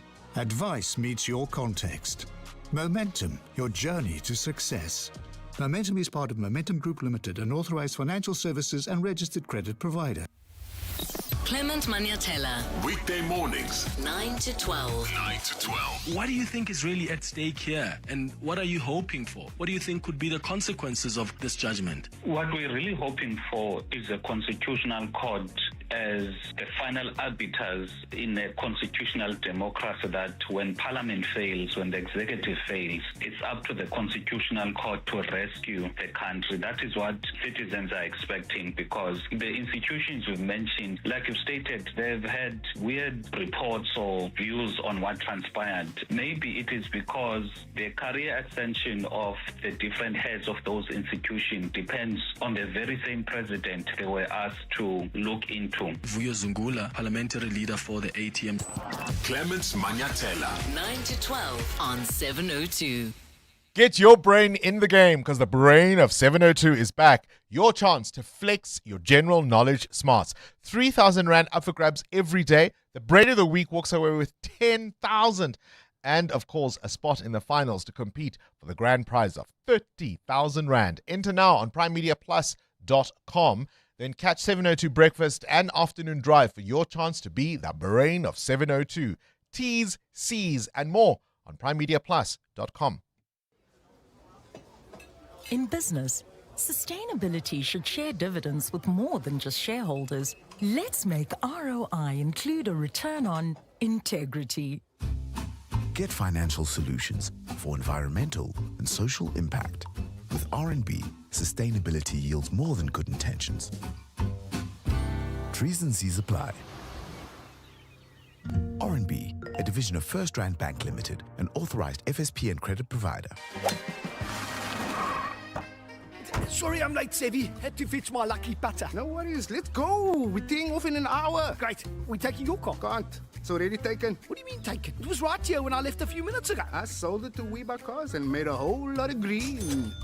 Birdie told me that's the best way to sell your car. Not only the best way, it's the fair way. Kom ons vat die pad. Don't be doff, be savvy. We buy cars geared for a fast sale, geared for you. 702 WhatsApp Bongani on 072 702 1702. Good morning, Bongani. What a educational interview. And your questioning is so on point with what we would want to know as the public.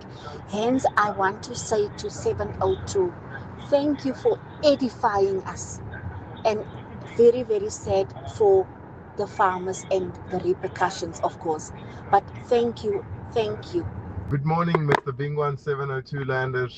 Thank you for this interview, the big interview this morning. It gives a lot of clarity. All the questions were answered and it was concise and straight to the point. It was refreshing to hear good news almost when it comes to what we're dealing with foot and mouth disease. Lucky from Mooikloof. Thank you. Good morning, Uncle Bongani. So I just have a question regarding this foot and mouth disease. Why don't they, around the farms or the infected areas, because I'm hearing from the interviewer saying that it can be picked up from the road. Why don't they stop the cars and spray them down, spray the wheels, spray underneath the wheels? Are they doing such things besides vaccinating the cows? Because this thing has a lasting effect on the dairy prices, on the meat prices. So it's very interesting to see what's going to happen. I'm wondering if the government is not prioritizing the foot and mouth disease outbreak, because I did hear when it became public last year that the meat is actually considered safe, which quite surprised me. I hear with the pharmacies that he's not able to move his cattle. But yeah, if government thinks that the meat can still be consumed, do they not think it's not a priority to actually prevent the spread, and they're not considering the fact that the animals cannot be moved? Look, I mean, I think there was quite a lot from Johan Kotze, the CEO of Agri SA. It is being considered a priority. There were calls for it to be declared a national crisis, which has been exactly the case. The president last week at the State of the Nation address making it clear that this is something government is going to prioritize. It is, of course, a communicable disease, and therefore, as vectors of the disease, we, in a sense, give it mobility by spreading it from one location to the next without ourselves being aware. I'm not quite sure if it works like COVID, where you can spray it down. I mean, I'm no expert, but my sense is that that's not quite how it works. And Johan Kotze was clear that the optimum situation is to not have the disease, and therefore not even have your livestock vaccinated, particularly if you've got plans to export some of the animals and products that are a result of all of this. But here we are. It is now something that has spread far and wide, and of course that will affect dairy prices and all sorts of things, but at least the one comforting thing is exactly as Johan Kotze explained, the meat itself is safe. 702. What's the question? What's the question is brought to you by Outsurance, a chance for you to win 3,000 Rand in cash. 1,000 Rand for the answer, 2,000 Rand if you can give us the question. SMS out to 45142. So that's 45142. And you could save on your car insurance. Otherwise, ask Outsurance for 500 Rand. Steve in Forest Hill has today's answer. Steve, good morning to you. What is today's answer? 1965. 1965. Steve, you found a tricky one this morning. Tricky one. All right, 1965. Steve, tell me, have you got yourself a quote from Outsurance? Yes, I have. You biscuit. 1,000 Rand is coming to you, all thanks to 702 and Outsurance. Steve says the answer is 1965. What's the question? Call us if you know on 011 883 0702. EWN Sport. All right, big game tonight at the FNB Stadium, Yep. Cindy Paluta. Yep. And it's important for both teams, isn't it? It absolutely is. And Mamelodi Sundowns captain Ronwen Williams saying you can't call their battle with Orlando Pirates tonight a title decider. The teams go head-to-head at FNB Stadium at 7:30 with Sundowns, who have a game in hand 6 points behind the leaders. The most important thing about this game is 3 points. It's not about being a league title decider. There's too many games to play. I think we still have close to 15 games left. So there's a lot of points to play for. And that's what we're focusing on, is just going out there, collecting maximum points and, just closing the gap. In one of 3 games, also tonight, Kaizer Chiefs are away at Sewelele. Stellenbosch host bottom of the table Magesi. Arsenal's in action tonight. They're playing Wolves in the Premier League. Gunners boss Mikel Arteta. Position that we are in is a privilege, and we take it because we have earned it. And for so long, for 7.5 months is a long time to every single day do the right things and perform at the level that we are performing to where we are. So we need to embrace that. UEFA action last night, first leg of the playoffs. Real Madrid beat Benfica 1-0. Vinicius Jr. scored the goal. He then argued with Gianluca Prestiani and then reported alleged racism to the ref who halted the game for 10 minutes. Defending champions PSG came from 2 goals down. They beat a 10-man Monaco 3-2. Galatasaray thrashing a 10-man Juventus 5-2. Dortmund beat Atlanta 2-0. At the T20 Cricket World Cup, the Proteas won the toss. They sent the UAE in to bat. The UAE are 30 without loss after 3 overs. Proteas are through to the Super 8. Will be in Group 1 with India, the West Indies and Zimbabwe, who go through to the second stage for the first time ever. While Group 2 will be Sri Lanka, England, New Zealand and either Pakistan or the USA. Yesterday, Australia knocked out for the first time in 17 years. And in the domestic 4-day competition, the Lions and the Warriors will battle it out at the Wanderers in the final. That starts today.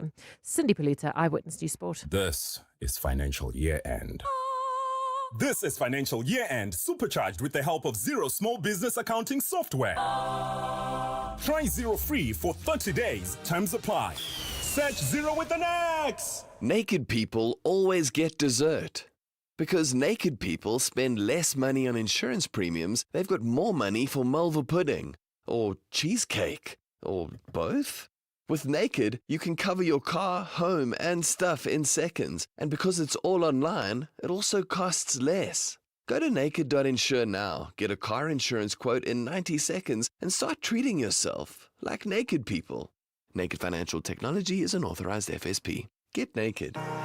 Get the advantage this tax year end with Sage. No stress, no scrambling. Just seamless HR and payroll that keeps you ahead of UIF, PAYE, and employment equity, all in one smart cloud solution. With automated compliance, real-time accuracy, and simplified HR and payroll, give your business the tax year end advantage. That's Sage. Visit tax.sage.co.za today. The Money Show. Weekday evenings at 6. Many other indications that our economy is at last moving. Do these numbers show there is some progress in actually creating jobs? We saw, I think, which was quite embarrassing, Stephen, the drop in the trade numbers in terms of employment outcomes. And it was because of the cleanup ahead of G20. And it's coming out in the numbers here. And so informal trade already then becomes dogged in the way in which we recognize its contribution to economic outcomes in the country. Sophisa Skinjana is the economist.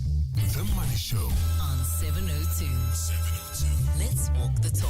The Money Show, Stephen Curtis, is brought to you by ABSA CIB. Invested in your story because your story matters. ABSA is an authorized FSP and registered credit provider.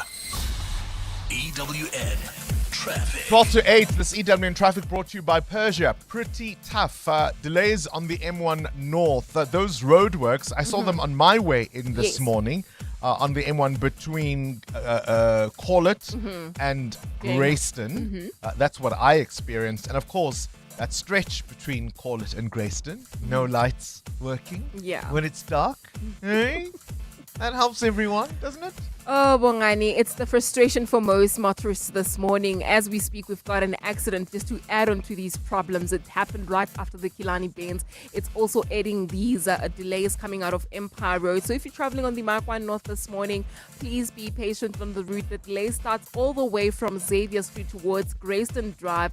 Please be patient if you already find yourself in this nightmare.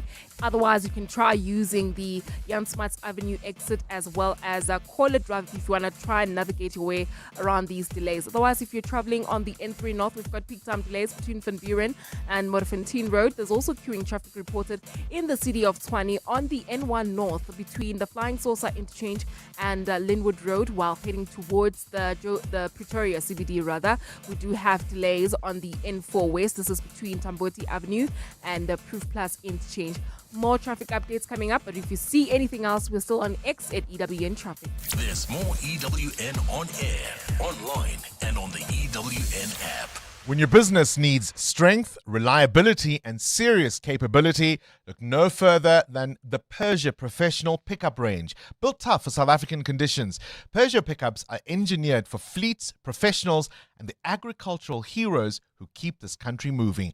From rugged load capacity to fuel-efficient performance, these pickups work as hard as you do. Whether you're building, delivering, or farming, Persia has a model that's ready for the job.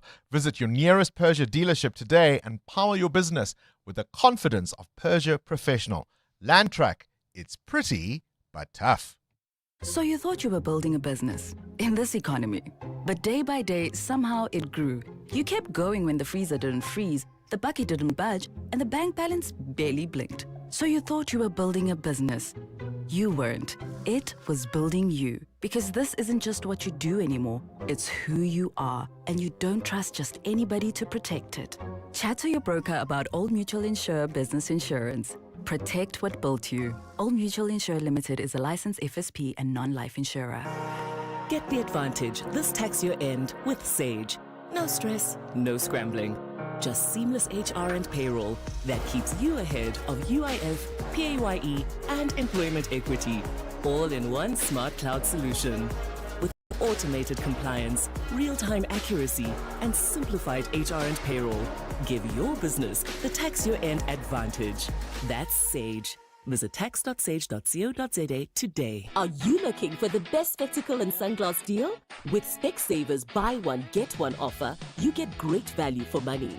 Get a free pair of branded single vision prescription sunglasses up to 3,300 Rand when you purchase a comprehensive eye examination and spectacle frames with lenses on your first pair. The best part? Choose from top brands like Police, Hugo, Under Armour, Tommy Hilfiger, Red Bull Spect, and more. Affordable eye care? Specsavers. T's and C's apply. 702. What's the question? For 2,000 Rand in cash, all thanks to Outsurance, please tell me what's the question. If the answer is 1965. David, you're in Mooikloof in Pretoria. What's the question? Good morning, Bongani. The question is, in what year was Andre Romel Young, who's also professionally known as Dr. Dre, born? Are you sure that's the question, David? If the answer is 1965, the question is, in what year was Andre Romel Young born? I wanted to trick you there just a little. Yes, indeed. Andre Romel Young turns 61 today. Dr. Dre, born on this day in 1965. 2,000 Rand is coming your way, David. All courtesy Outsurance and 702. Money making machines, serving fiends. I've been in the game for 10 years making rap tunes. Ever since Honeys was wearing Sassoon, now it's 95 and they clock me and watch me diamond shining, looking like I'm Rob Liberace. It's all good from Diego to the Bay. Your city is the bomb if your city making pay. Throw up a finger if you feel the same way. Straight putting it down for California, yeah. Guess who's back?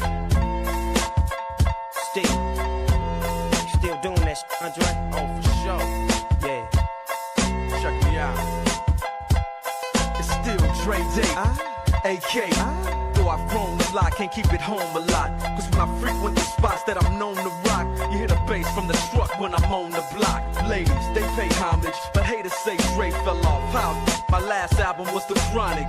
They wanna know if he still got it. They say raps change. They wanna know how I feel about it. You ain't up on pain. Dr. Dre is the name, I'm ahead of my game. Still puffin' my leaf, still with the beats. Still not loving police. Still the same OG, but I've been low-key. Hated on by most these with no cheese, no deals and no G's, no wheels. and no keys, no boats, no snowmobiles, and no skis. Mad at me, cause I can finally afford to provide my family with groceries. Got a crib with a studio and it's all full of tracks to add to the wall full of plaques. Hanging up in the office and back of my house like trophies. Did y'all think I'ma let my dough freeze? Please, you better bow down on both knees. Who you think taught you trees? Who you think brought you the ODs? Easy E's, Ice Cubes and DOCs, the Snoop D-O-double-G's, and a group that said the police. Tired of paying more than you need to for your car insurance? Jason, a 45-year-old Outsurance client, is saving big on his 2025 Hyundai i10. That's true. Outsurance, they saved me an incredible 520 rand. And if you're claim-free for 3 years, you get an out bonus. More and more and more out. How much could Outsurance save you on your car insurance? SMS out to 45142. That's out to 45142. Saving so much every month, around 640 rand. That's right. 27-year-old Liam saves an unbelievable 640 rand a month on his 2020 Ford Ranger. Enjoy benefits like panic assistance, which sends the nearest medical or armed response unit to you wherever you are. Get a quote now and see how much Outsurance could save you. SMS out to 45142. That's out to 45142. Licensed insurer in FSP. TCs and information online. Limits apply. Aren't you tired of hearing how tough every bucky is? Tough this, tougher that, and being tougherer. But what about a bucky that's actually evolved? Confidence when you need it. Modern comfort because you deserve it. And next-gen tech that's, well, just smarter. Introducing the Chang'an Hunter range from only 5,299 Rand per month. Test drive SA's Better Balance Bucky today. T's and C's apply. Chang'an, driven to evolve. Get your brain in the game and win big on the Brain of 702. Enter now on PrimeMediaPlus.com. T's and C's apply. The stage, the lights, the crowd, everything's perfect until suddenly someone slips on the dance floor. A speaker lands in the buffet. In an instant, your masterpiece is a mess. That's why Auto & General is there with Events Liability Insurance. We handle the unexpected so you don't have to. Plan the party, wow the guests, leave the rest to us. For more information on Events Liability Insurance, visit autogen.co.za. Auto & General, never not there. Auto & General is a licensed non-life insurer and FSP. T's and C's online. 702. 702. What's gone viral? With Kabazela. Time now for the world of viral content. Kabazela. Good morning, Bele. Listen, can I just say something quickly? The mix that KG does every morning is so flippin' good because he doesn't pre-record that. He does it live. That is absolutely fantastic. So well done to KG. Oh, you just I found out? only found out this morning. I asked him now, just off air. I was like, did you pre-mix these or are you doing it live? That's how we roll on 702 Breakfast. Hey? So well done. Well done. Kabazela, that's how we roll Well, on some of 702 us. Breakfast. That's some of us roll. Listen. Yeah. Being asked a question you don't know the answer to is a tough situation to find yourself in, isn't it? It is. And many times, instead of just saying, I actually don't know, I really don't know, can I get back to you on that? Which is probably the safest thing to say. But generally, we'll try and answer the question and spin our way around it. And then we just start digging. And then it just turns out very, very bad. So the reason we're talking about this is the Australian Finance Minister, Katie Gallagher, was asked a couple of questions in the Australian Senate with regards to a claim she made about millions and millions of Australian dollars in savings, net savings, gross savings, etc., etc. Australia is going through a bit of a patch with high inflation, so cost of living, you can imagine, for people is quite high, and there's pressure on her. So let's take a listen to how she dealt with some questions in the Senate. You said there's been $114 billion of savings across your budgets. Mm-hmm. Is that net savings or gross savings? Well, it's savings and reprioritising. So we're saving and then essentially to offset new priorities. So you're saying that's net of spending decisions? You reduced expenditure by $114 billion? It's a gross figure. That's gross, right. What is the net figure? I don't have that available. Is it positive or negative? Well, I just don't have that figure in front of me. Has the savings you've made been greater than or less than the new spending that you've initiated? It is $114 billion in savings and reprioritisations. But if you spend every dollar that you've saved, it's not a save, is it? It's just spending it on something else. Well, that can be the way you twist it. Shame, man. She does actually say, I don't know, Kabazela, if you listen to that clip. At one point she does. In fairness, she does. But, yeah.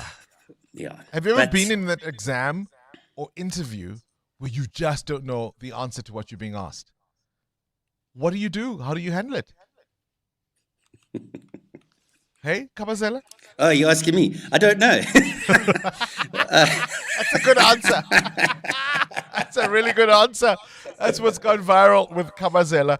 I do really want to hear from you. Have you been, because they're even whispering to her, is it gross or is it net? And she does, then someone says, it's gross. All right, is it negative or is it positive? I don't know. What's the net value? I don't know.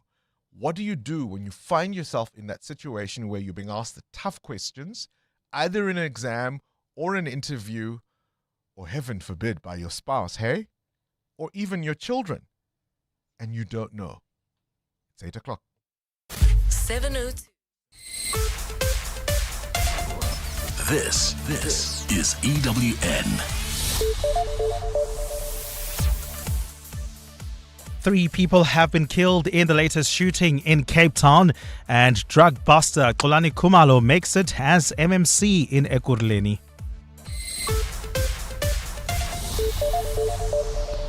Good morning, I'm Sfiso Zulu. We start in Cape Town, where a 9-month-old baby is among victims of a triple murder in Athlone.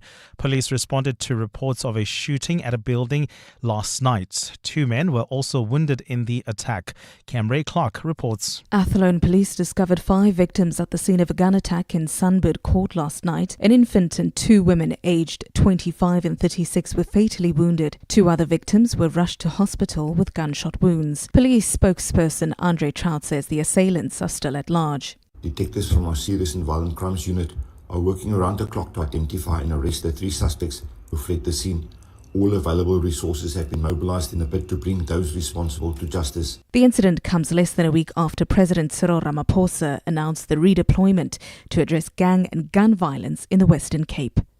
Camray Clark, Eyewitness News. The popular Moja Love TV presenter Bongani Bingwa has been appointed as MMC for Community Services and Bylaw Enforcement in the city of Ekurhuleni. Bingwa recently entered politics under the Action SA banner and has emerged as the party's mayoral candidate in the metro. Ekurhuleni Mayor Dr. Xhakaza has made sweeping changes to his mayoral committee, a move that has seen Action SA joining the ANC-EFF coalition in the city. Alpha Ramushwana reports. Ekurhuleni Mayor Dr. Xhakaza has reshuffled his 10-member mayoral committee, which for years was dominated by the ANC and EFF. The ANC has retained 5 portfolios, the EFF has been reduced to 2, while Action SA, the NFP and the Patriotic Alliance have each received 1 seat. Meanwhile, I'm not here because I'm stupid. I'm here because I know what you are doing. Nah? And you're going to give me all the drugs that you are selling. Nah? If you don't want to give it to me, it's fine. Bongani Bingwa, a presenter of the popular drug-busting TV show Sizokuthola, has entered the fray. Despite facing criminal charges and a recently withdrawn murder case, Bingwa has been appointed MMC for Community Services and Bylaw Enforcement. In fact, the Action SA mayoral candidate is expected to appear at the Palm Ridge Magistrates Court this morning after handing himself over following an alleged assault which Action SA claims involved a suspected drug dealer. Alpha Ramshwana, Eyewitness News. 6 years since money was stolen from his Phala farm, President Cyril Ramaphosa continues to face an onslaught from Parliament's opposition benches despite being cleared by the state's institutions of wrongdoing. They say he still needs to account for why more than $500,000 were stashed in furniture on the Limpopo farm. During debates on the State of the Nation address yesterday, the EFF, Action SA and the ATM once again called for him to take responsibility. Lindsay Dentlinker takes a look. While 3 accused currently stand trial for stealing the money from the president's farm and going on a spending spree, opposition parties continue to needle him in Parliament about the cash. EFF leader Julius Malema says Ramaphosa's anti-corruption crusade rings hollow and his party won't let the matter go. Your Pala scandal has rendered you ineffective in dealing with corruption and incompetence in your party and in your cabinet. Action SA Parliamentary leader Athol Trollip joined the chorus. You said that corrupt criminals will face consequences, yet you yourself face no consequences for the illicit possession in foreign currency to the value of $580,000. The ATM's parliamentary leader Vuyo Zungula also warned it was not the end of the issue. Mr. President, in Pala, you are still going to account for Pala. The Constitutional Court is yet to pass judgment on the EFF's case, challenging Parliament's handling of the matter. Lindsay Dentlinger, Eyewitness News, Parliament. The Free State High Court is set to make a game-changing ruling on former Free State Premier Ace Magashule's ex-personal assistant Moradi Cholota this morning. The court will deliver its highly anticipated judgment on the NPA's bid to prosecute Cholota in the long-running asbestos fraud and corruption case. The High Court last year ruled in favor of a special plea to challenge her extradition from the US, claiming it was unlawful and driven by malice because she refused to testify against her former boss, Magashule. Nokayam Dambo has more. The state in the matter appealed the judgment all the way to the Constitutional Court, where it was handed a lifeline in a unanimous judgment. The Apex Court agreed that the NPA-led extradition of Moradi Cholota from the US was unlawful, ruling that the prosecuting authority does not have the power to request the extradition of suspects from foreign countries.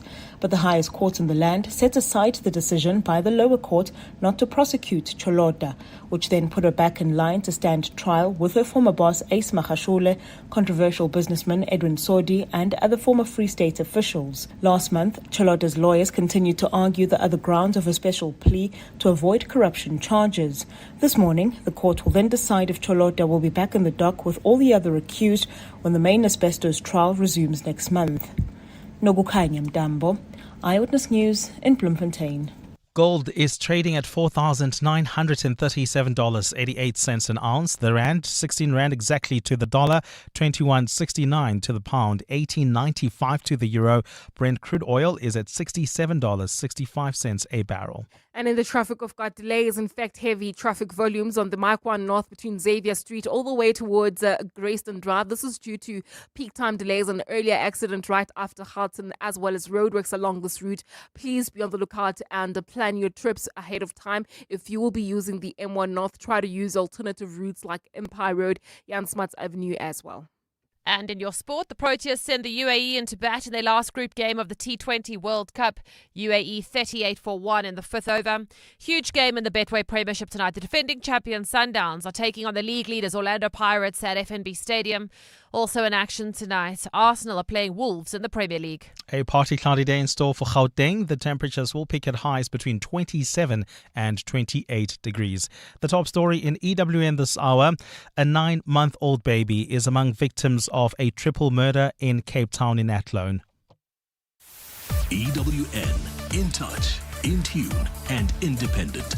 For the latest, visit ewn.co.za or download the EWN app. Your brain's a well-oiled machine. Now put it to work in the brain of 702. Enter on PrimeMediaPlus.com. T's and C's apply. This is Breakfast with Bongani Bingwa on 702. Let's walk the talk. 8 minutes after 8 o'clock, the story coming out of Cape Town, a 9-month-old baby among the victims of a triple murder in Athlone. This happened at Sunbird Court at around 10 o'clock last night. 2 others, men, were wounded in the attack. An infant and 2 women, aged 25 and 36, fatally wounded. This is exactly why there's been so much support for what the president said at the State of the Nation address to bring the army into troubled areas, both in the Western Cape and in Gauteng.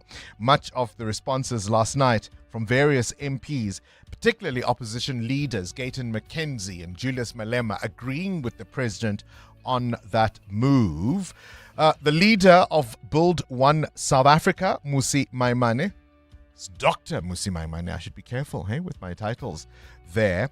He, of course, was saying, hang on, all of this sounds pretty, but where is the money going to come from? On the bad, Mr. President, you spoke about many promises of things to come. Yet in truth, none of them were costed. Here are some costs that you need to count. The SAPs will cost us 435 million rands if we are to increase them. A single unrest team is 950 million rand. A commission of inquiry is another 1 billion rands. If you're looking at an army deployment for 6 months, that's 147 million rands. So, Mr. President, if you want to send the army to the Cape Flats, 64 million rands. If you want to deploy illegal mining, it's 140 million rands. If you want to expand COVID grants, that's 35 billion rands. So, Pilamali, Mr. President, where's the money coming from? On the ugly bits, Mr. President, it may be unpopular to say so, honorable members, but we can send the army as a short-term measure. It will not reduce the 64 murders that take place every single day in this country. Tata Obama of Soweto. You want to hear the original Obama? The Obama who was Obama before Obama was Obama. The Reverend Jesse Jackson, one of the most powerful orators from American politics in recent memory. Yesterday, of course, the news coming out that he has passed away at the age of 84. I want you to listen to this moment from the 1988 Democratic National Convention when he came second to Michael Dukakis for that party's presidential nomination. Those of you who are watching this broadcast tonight in the projects, on the corners, I understand. Call you outcast, low down, you can't make it, you're nothing, you're from nobody, subclass, underclass. When you see Jesse Jackson, when my name goes in nomination, your name goes in nomination. I was born in the slum, but the slum was not born in me. And it wasn't born in you, and you can make it. Wherever you are tonight, you can make it. Hold your head high. Stick your chest out. You can make it.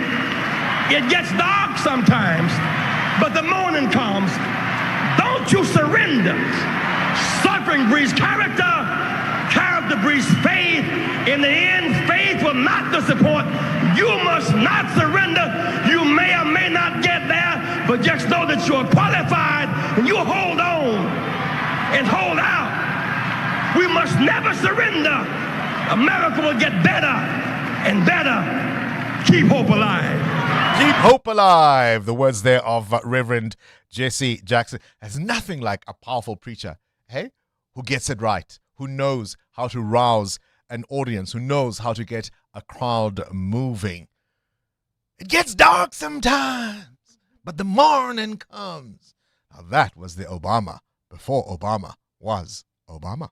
Good morning, Bongani. You know, when it comes to getting McCain's, oh man, I feel sorry for the people who voted for the PA if they're still going to vote for it.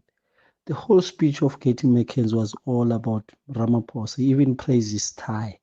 He has said nothing about his department. And unfortunately, I'm in that department. I work for that department of sports, arts, culture, and recreation. He said nothing about it. It was all about the GNU and himself and Ramaphosa. He was leaking that tie so much that it stretches. Wow. Bongles, I was very impressed by Malema's speech. I really hope that in the local elections that he at least gets one province. We need to see what his party can do. I believe he's from Limpopo, so hopefully they vote for him. We need to see an incumbent being in government to actually evaluate what they'll do. But his speech seriously impressed me. None of that rhetoric that he normally does when he's rallying his crowds. The man is sensible, he's educated, he's no longer the former past woodwork in matric. This man is seriously wanting South Africa to transform. I think a lot of people would say it's been like that for quite some time. Perhaps he's always been like that. But seeing a different Julius Malema, you know, no longer the one leading a party of, I could use stronger words, but shall we say, people who cause trouble, or some difficulty in Parliament, do you think he's understood that ultimately politics is a long game and people need to know that you've got solutions and that you are serious about the business of how a country ought to be run, versus than cheap stunts, perhaps, that get you attention for just a little while and then nobody takes you seriously? EWN Traffic. This EWN Traffic is brought to you by Persia. Pretty tough. Amo?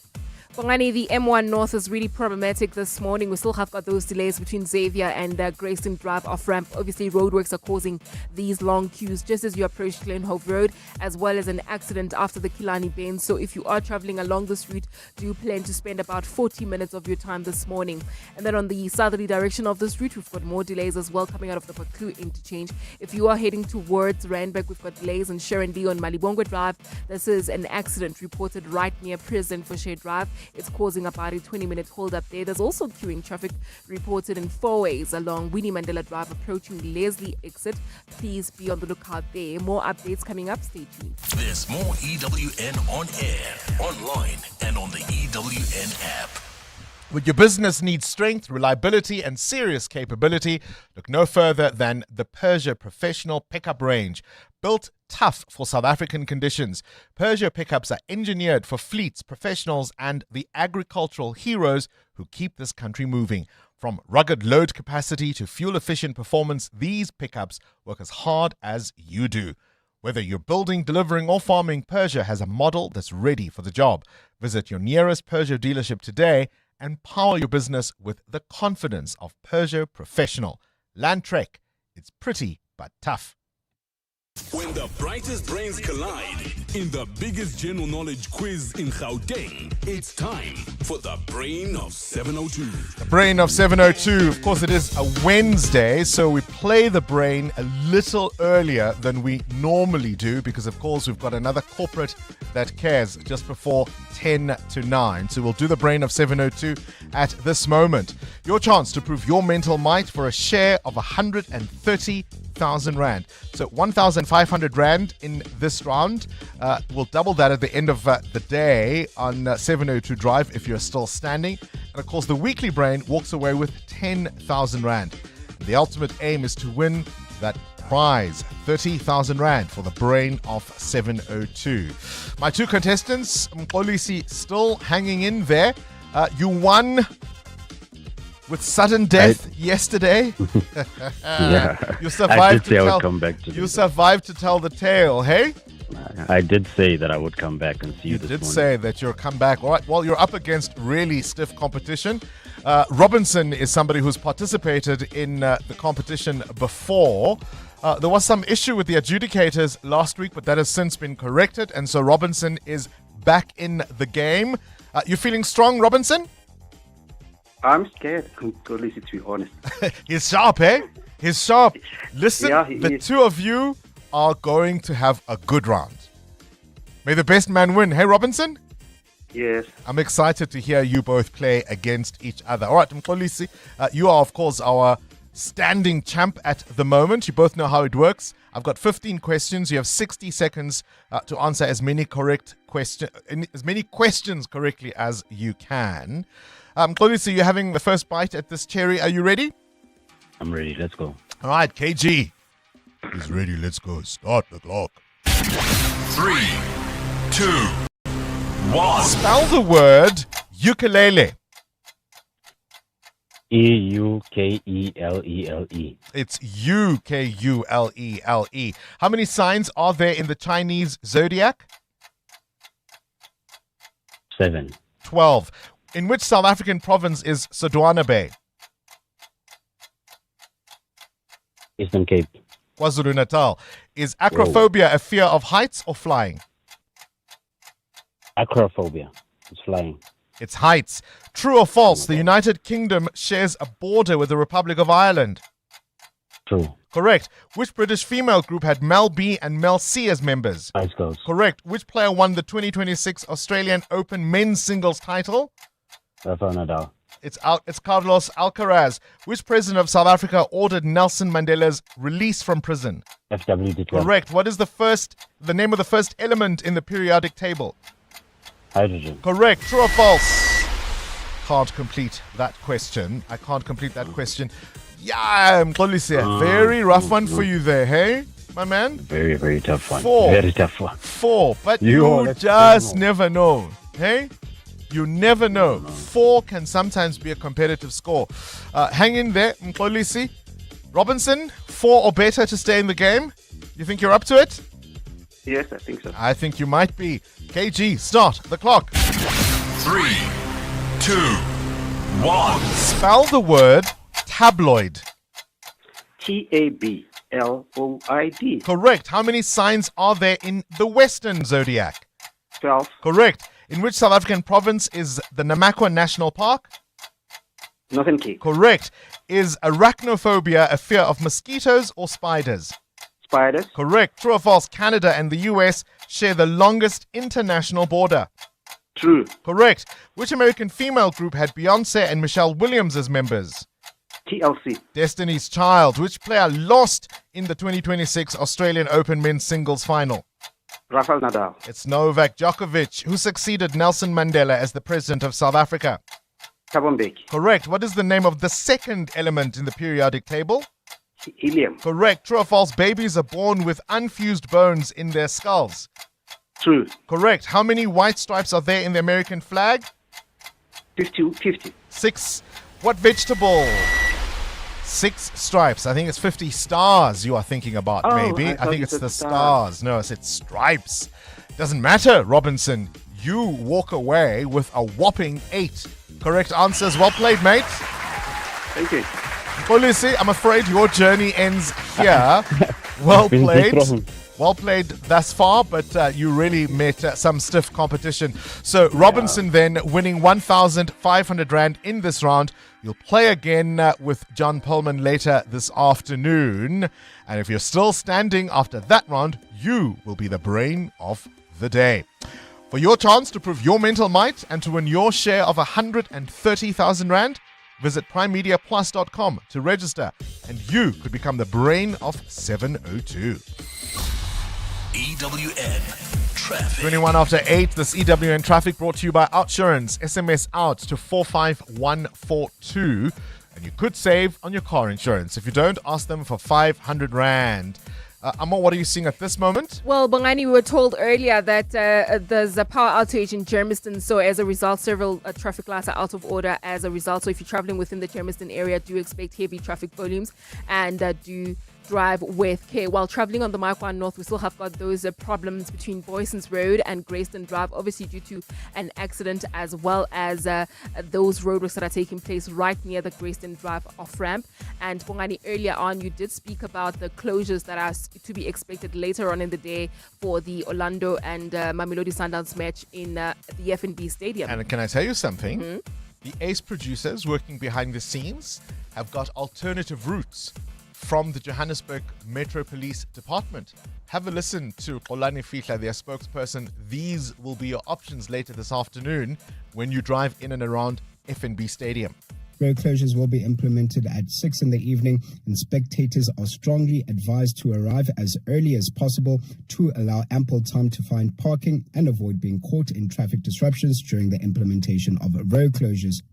Road closures will be implemented on Soweto Highway and on Nasrec Road, that's between Shaft 17 and Recreation Road. Spectators using public transport will be dropped off at the transportation hub on Landbow Road, and during egress, Adcock Ingram Road will be closed to prevent traffic from moving towards the stadium.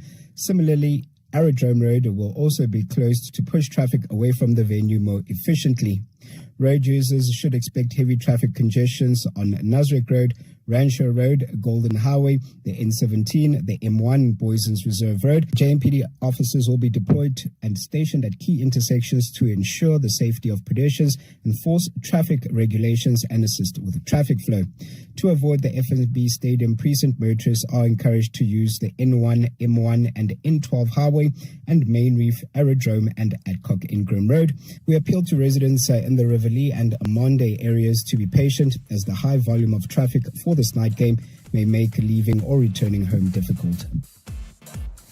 And of course, do stay tuned for more updates regarding these closures throughout the day. We will keep you updated. And of course, if you see anything else, we're on X at EWN Traffic. There's more EWN on air, online, and on the EWN app.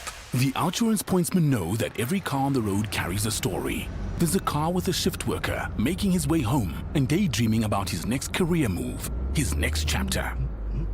The Outsurance pointsmen know it's not just a car in traffic, it's a possible light bulb moment that could change someone's life. Every story is different and every story matters. That's why the Outsurance pointsmen have been doing what they do since 2005 in proud partnership with 702. Outsurance is a licensed insurer and FSP. 702, The World View with Adam Gilchrist. 24 minutes after 8 o'clock, let's catch up now with news from elsewhere in the world. And of course, the big story coming out of the US, Adam Gilchrist, has to be the loss of the Reverend Jesse Jackson. That news coming out yesterday. Yeah, extraordinary man. Aged 84, though, he has now departed this earth. I would suggest that we don't necessarily know everything about Jesse Jackson, but he's right up there with some other people that we don't necessarily know their entire lives, but we just know that they were extraordinary civil rights and human rights campaigners. Without at all meaning to offend, I would list Jesus, Gandhi, Nelson Mandela, and Martin Luther King Jr. with Jesse Jackson. We don't always know why, but Jesse Jackson had this presence. He was tall, good looking. He could have been an athlete. He was apparently offered a contract to play baseball for the Chicago White Sox and turned it down to be a Baptist minister and to pursue civil rights in the United States. Barack Obama says Jackson was a true giant, that he stood on his shoulders, because famously Jesse Jackson twice tried to become the Democrat presidential nominee and didn't quite achieve it. Maybe the 1980s were just too soon for that to happen. Even Donald Trump has paid tribute, and they would have been diametrically opposed in all their political views, but Donald Trump praised him as a force of nature with personality, grit, and street smarts. He was a bit more than that, and I love the tribute from his own son, Jesse Jackson's own son. Our father was a servant leader, not only to our family, but to the oppressed, the voiceless, and the overlooked, and not just in America either, I would suggest.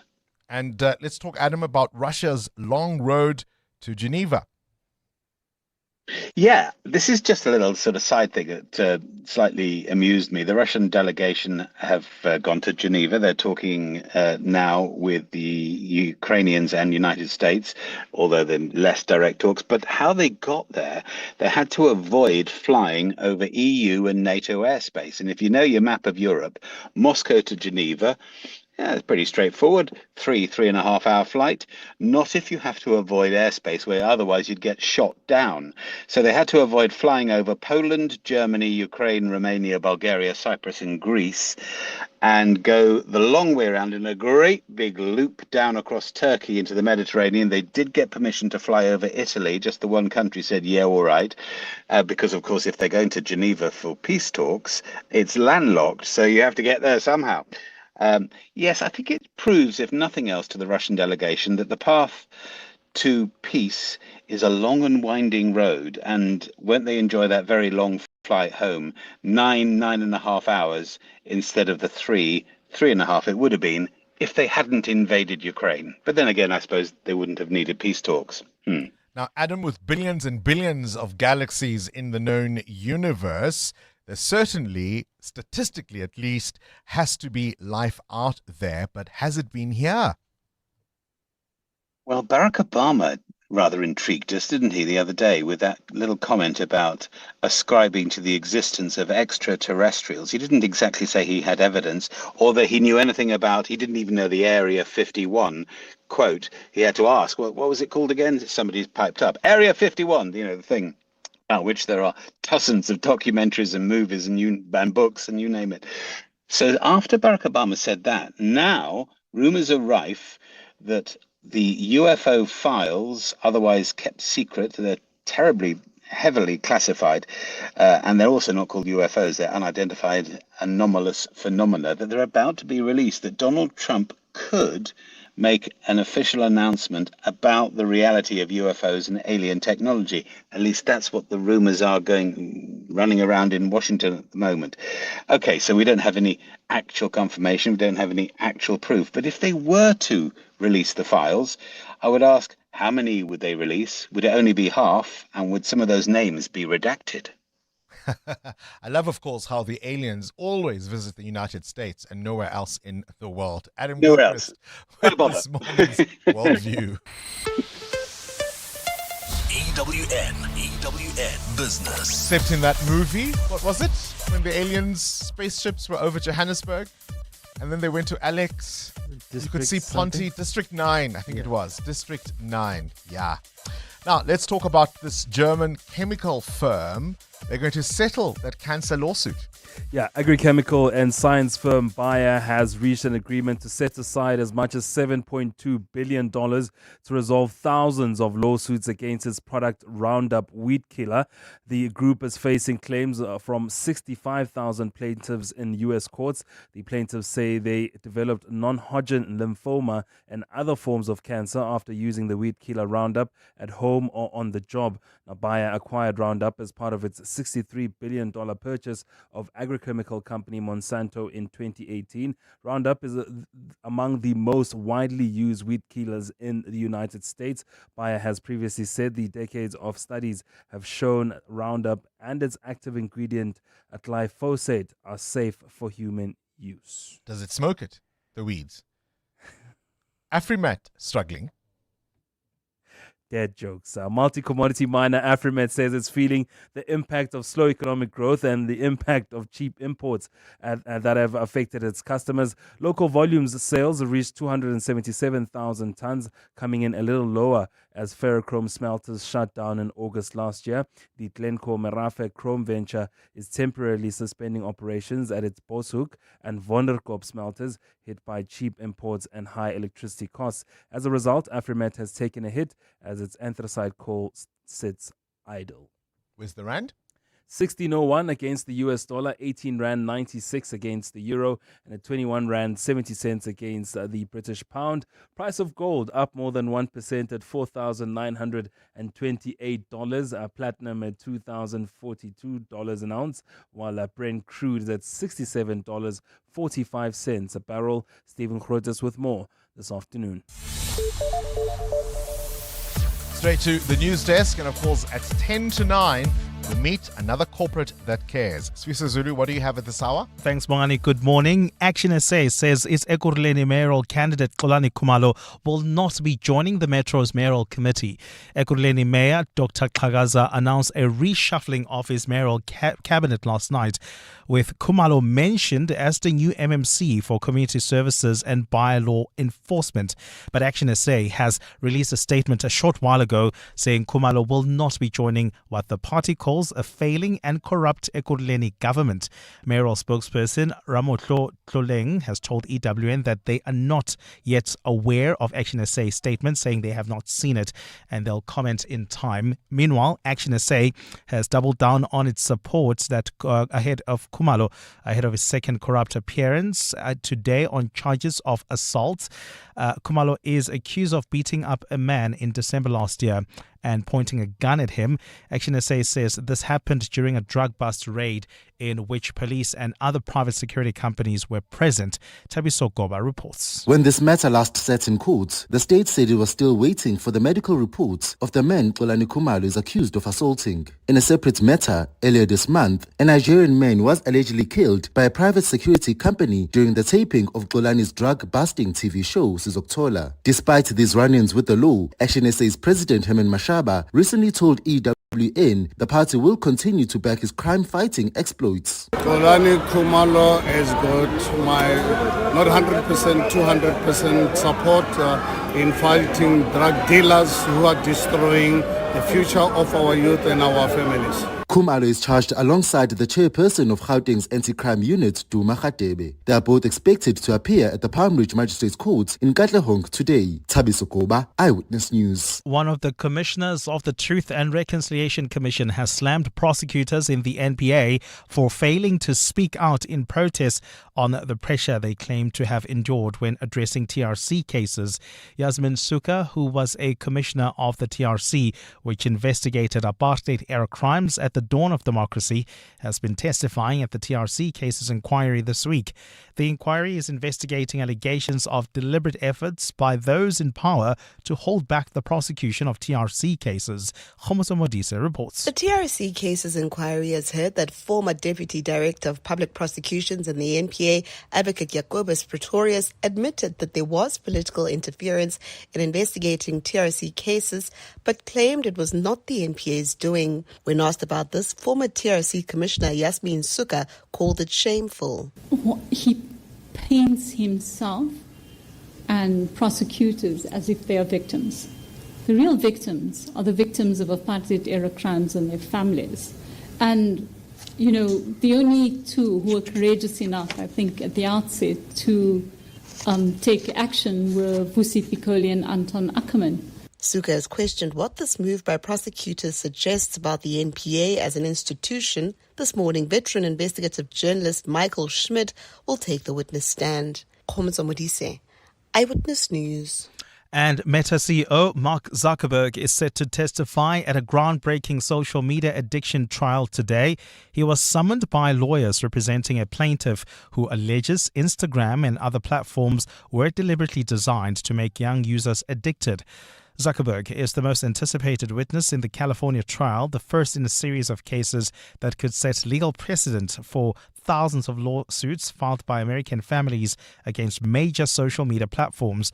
The trial will mark the first time the multi-billionaire will address the safety of his world-dominating platforms directly before a jury. A partly cloudy day in store for Gauteng today. The temperatures will peak at highs between 27 and 28. And in the traffic, we've got delays on the R21 north heading towards the city of Tshwane. This is due to road wrecks that are taking place right near Olifantsfontein Road. Do expect about a 15-minute hold up there, or use the N1 north through Midrand to try and avoid these delays. If you're traveling in the city of Tshwane, we've got delays on the N1 north between Botha Avenue and Rigel Avenue due to peak time delays. The top story this hour, Action SA says its Ekurhuleni mayoral candidate Bongani Khumalo will not be joining the Metro's mayoral committee. This message is brought to you by Eskom, redefining for a better future. Hey South Africa, want to keep your lights on and save money? Let's use electricity wisely. It's easier than you think. Switch off lights when you leave a room, unplug chargers and appliances, and use energy-saving bulbs. They last longer and use less power. Every little bit helps for your home, your wallet, and our planet. Let's make it a habit and use electricity wisely. Eskom. In business, sustainability should share dividends with more than just shareholders. Let's make ROI include a return on integrity. Get financial solutions for environmental and social impact. With RMB, sustainability yields more than good intentions. Trees and Cs apply. RMB, a division of First Rand Bank Limited, an authorized FSP and credit provider. Different sounds, different worlds. Different artistic expressions, music, art, and fashion collide. Are you coming? Let's go to the place where the beat drops, the fashion pops, and the art rocks. We're talking Focalistic, Dali Wonga, Mafigi Zolo, Kurt Darren, Maclara Doughboy, Zoe Mudija, Claire Johnston from Mango Groove, the Tshwane Gospel Choir, and more. Mahindra Fusion Fest, Saturday 7th March, Sunbet Arena. Tickets on Ticketmaster now. See you there. 702. WhatsApp Bongani on 072 702 1702. Morning, Bongs and Mateo and the team. Amo as well. I used to think I was that friend that always made it about myself. So for me not to make it about myself, I'll always ask my friends, am I making it about myself if you're telling me about your problem? Because they'll tell me about their problem and then I'll find myself saying, like when I went through that situation, But then I think, like Mateo said, like I'll share my trauma, and then I'll like finish it off by telling them, in a nutshell, why I'm telling you this is because I know you're going through what you're going through, but this is how I dealt with it. I don't know if it'll help you, but it's a lesson learned, or maybe you should be like this. I'll try to be very neutral when I share the advice. Morning, Bongani, morning team. To answer the question, I do have a family member who does tend to make everything about them, and I understand sometimes the relatability, or to show the person who's expressing whatever they're expressing that okay, they're not alone. But there is that fine line between that and just constantly wanting to be the center of attention. And I loved what Amu said, where she said, okay, look, I used to do this and a friend corrected me and I listened. But we had been telling this person that, hey, look, not everything is about you. And rather than a productive conversation, it just became a thing of, okay, nobody cares about me. And we're just like stuck into Lululand with this person, essentially. So maybe listen to your friends and to your family members when they correct you.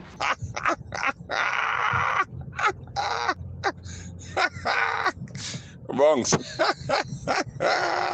When you lose your car, you look for it even in the dustbin. Talking of relatability, I relate to that. I've been in that situation.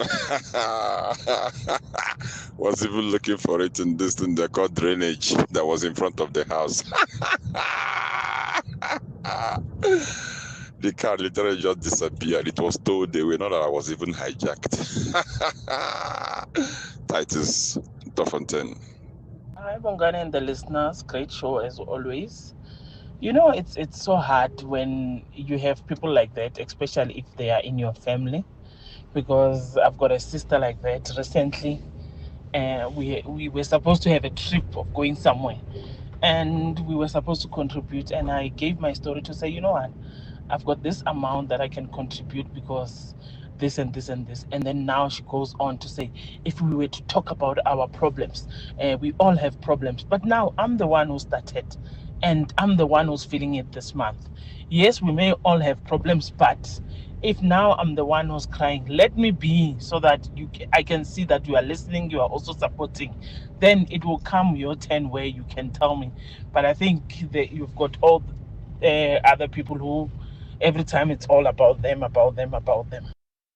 We're talking, of course, about the passing of the Reverend Jesse Jackson. Tributes coming in from a number of former U.S. presidents, including Bill Clinton, Barack Obama, and, of course, the current U.S. president also paying tribute to Jesse Jackson, talking about a gregarious man with grit and street smarts.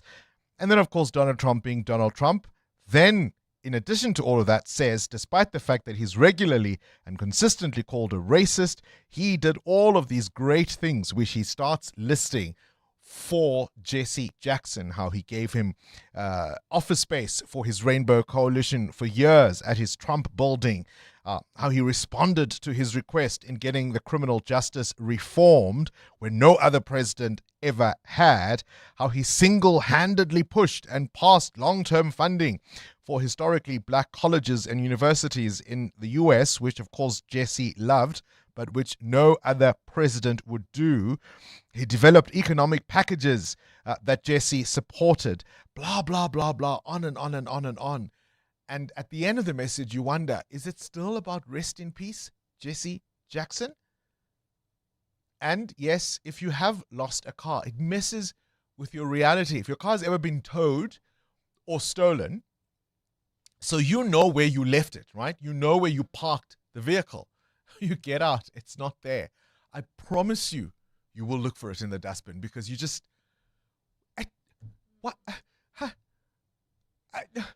Yeah. EWN Sport. All right, Cindy Paluta, things are heating up in this T20 World Cup. Yep. Proteas in action? They are. They're currently playing the UAE. So the Proteas sent the UAE into bat. The UAE are 84 for 4 after 14 overs. Corbin Bosch with incredible figures. He's taken for 2 for 4 in just 2 overs bowled. Wow. Yeah. And then Linda and Nokia with 1 wicket each. Proteas already through to the Super 8s, where they're now grouped with India, the West Indies and Zimbabwe. Group 2 is Sri Lanka, England, New Zealand and either Pakistan or the USA. Pakistan playing Namibia today. Yesterday, Australia knocked out, failing to get past the first round for the first time in 17 years. Listen, Group A is going to be tough. It's so hard. It's going to be tough. India obviously will be tough. The West Indies have played really well, and so have Zimbabwe. Yeah. And I must be honest and say our performances for me they've been okay. I haven't been left I thought feeling we did well against New confident. Zealand, though. Yeah. But Afghanistan, I think I just have the taste of that game in my mouth. It's too soon. Hey, yeah. Right. Yeah. Locally, it's the final of the CSA 4-day competition where the Lions play host to the Warriors. It starts at the Wanderers today. Huge game in the Betway Premiership tonight. The defending champions, Mamelodi Sundowns, are hoping to close the gap on league leaders Orlando Pirates. Sundowns captain Ronan Williams is urging fans to come to FNB Stadium tonight. The support has been amazing. You know, they were that extra motivation, the energy, beating those drums. And, you know, we need them, especially now at the back end of the season where there's a lot of things to play for. And I would like to urge the Masandawana to get behind the boys again. You know, I saw that there are still tickets available. Please, Masandawana, go out there, get the tickets, get behind the boys. It's a big one. I always feel sorry for the Sundowns players. Oh, don't. Because they've got so many leagues under their belt. Yes, but hold on, hear me out. And Champions League titles. They're a fantastic team, so no questions there. But I can't imagine a Pirates or Chiefs captain begging fans, please, please, please come, the few of you that are out there, come to the game. No, I don't think he was begging. He was saying, you guys are great support. You give us the motivation we need. It'll be really great to see you tonight. You know, you really carried us against in the Champions League against Algeria. We love it when you bang the drums, etc., etc. We want to feel that tonight. You know, we're going to Orlando Pirates. It's going to be a tough game. Wouldn't it be lovely if the stadium was yellow? All true. My point is that there just aren't enough Masandawana to go around. I look forward to the voice notes. Here's the Pirates coach, Abdislav Wadu. Of course, it's a Classico. We have to, of course, to elevate the level of our focus, the level of how we want to play. A little bit more focused than the other games, but to go really, really without any pressure. It's one of 3 games tonight as Kaizer Chiefs are away at Siwelele and Stellenbosch host bottom of the table Magesi. In the Premier League also tonight, the leaders Arsenal are playing Wolves. A win for the Gunners would put them 7 ahead of Manchester City. Champions League action later, Newcastle at Quarrebach, Bodeglimt host Inter, Club Brugge against Atletico and Bayer Leverkusen battle Olympiacos. Last night, the defending champions PSG had to come from 2 goals down to beat Monaco 3-2. Galatasaray beat Juventus 5-2. Dortmund beat Atlanta 2-0. And Real Madrid got a 1-0 win over Benfica, but the game was stopped for 10 minutes as Vinicius Jr., who scored the goal, said he was abused racially by a Benfica player. Cindy Paluta, Eyewitness News Sport. The Midday Report. Weekdays, 12 to 1. So what's on the to-do list for Leo Brent Bozell III? He has a very clear agenda. 1, he wants to convince the South African government to withdraw its case against Israel for genocide. 2, he wants to fix relations between the United States and South Africa. And 3, he wants us to move away from having undesirable friends such as Iran, Russia, China, and so forth. Dr. Oscar van Heerden. Midday Report with Mandy Wiener. 12 to 1 on 702. 702. New year, new you. Same trusted We Buy Cars since 2001. So whether you're buying or selling, We Buy Cars makes the process simple and seamless. Simply visit webuycars.co.za to complete the Sell My Car form for an offer, or browse through thousands of vehicles of all shapes and sizes, ready to buy, sell, or trade in. Visit webuycars.co.za or one of their branches nationwide. Let's hear from Dr. Armand, owner of Monument Dental, why it pays to switch to Outsurance Business Insurance. It was one call and I was covered immediately. We are very happy with the premium we're paying. I wish I did it sooner. For dentistries, general medical practices and all other businesses, get a quote today and see why it pays to switch to Outsurance Business Insurance. Visit outsurance.co.za or call 08600 60,000 today. Licensed insurer and FSP. TCs and information online. EWN Traffic. Let's wrap up the morning's traffic 13 minutes before the start of the Clement Manyatela show. Bongani, a stop and go reported on the M1 North. This is between Boyson's Road and Grayston Drive. Roadworks as well as an earlier accident. The M1 South is also backed up coming out of the Baklu interchange towards Grayston Drive. While travelling in the south of Joburg, particularly Devland, we've got an accident reported on the N1 North that happened right near the Golden Highway. Delays from the N12 exit. More updates at the top of the hour. Stay tuned. There's more EWN on air, online, and on the EWN app. In business, the right connections change everything. It's the stability you need for that once-in-a-lifetime virtual pitch. The lightning-fast speeds that keep you ahead of deadlines and the consistent, high-quality signal your teams rely on every day. Because when your connectivity works seamlessly, so does your business. Power your workday with fast, reliable fiber from OpenServe, built to keep your operations running at full speed. Visit openserve.co.za today to learn more. T's and C's apply. Naked people are totally zen because naked people spend less time on insurance admin and more time meditating. Go to naked.insure now, get a car insurance quote in 90 seconds, and get naked. Naked Financial Technology is an authorized FSP. Coming up on the Clement Manyatela Show on 702. That starts at 9 o'clock, and the man of the hour is here to tell us all about what to expect this morning. So we're going to start in Ekurhuleni because there's a lot of drama happening there. Yay. The mayor reshuffled his cabinet in the evening, and then the people he gave jobs to are saying, no, thank you, we don't want the jobs. 2 EFF MMCs have already said, no, we don't want those. Now I see Action SA released a statement saying, we don't want that job. So what's going on? Shouldn't he have told them? You have to consult, of course, with either the coalition partners or the people you want to bring into your coalition. You don't just go and announce Bongani is the new MMC for entertainment. So we. Oh, wow. Wow. What did you expect? Health? Economic development? Wow. Wow. Then at 10 o'clock. Sleep on the floor. At 10 o'clock, we're live at the Mandlanga Commission. It's a big day today. Shadrach Sibia, the suspended Deputy National Police Commissioner, takes the stand. So he's got some really tough questions to respond to, and I'm looking forward to how he's going to respond to those. Clement Manyatela between 9 and 12. The Checkers Extravaganza is now on with over 1,500 deals every week. Like Sir Fruit Juice 1.5 litre, any two for 89 Rand. Dower Egberts Instant Coffee 200 grams for 169.99. And a Platinum Digital Air Fryer 6.6 litre for 799 Rand. Save 200 Rand. Valid until 22 February 2026. Only at Checkers, Checkers Hyper, or shop on 6060. This February, Outsurance's love language is saving you money on your car insurance. Like 35-year-old Becca, who saves an unbelievable 500 Rand on her 2022 Volkswagen T-Cross. Get a quote now, and if Outsurance can't save you money, ask them for 500 Rand or 1,500 Rand if you've been claim-free with the same insurer for 3 years. Why wait? SMS out to 45142. That's out to 45142. Outsurance is a licensed insurer and FSP. T's, C's, and information online. This is Breakfast with Bongani Bingwa on 702. Let's walk the talk. On to this now. I always say every week, this is my favorite part of the show every week. Corporates that care. So we put under the spotlight companies and brands doing their bit to make a difference in society and to make South Africa generally a better place. And we do this on Wednesdays. And today I'm really pleased to tell you we've got the Chief Marketing Officer for the Metropolitan Group, Lindiwe Gumede, who's with us in the studio. Lindiwe, welcome to 702 Breakfast and thank you for popping in. Good morning, Bongani. Thank you for having me. If you've heard this segment, you at least know the first question. I do.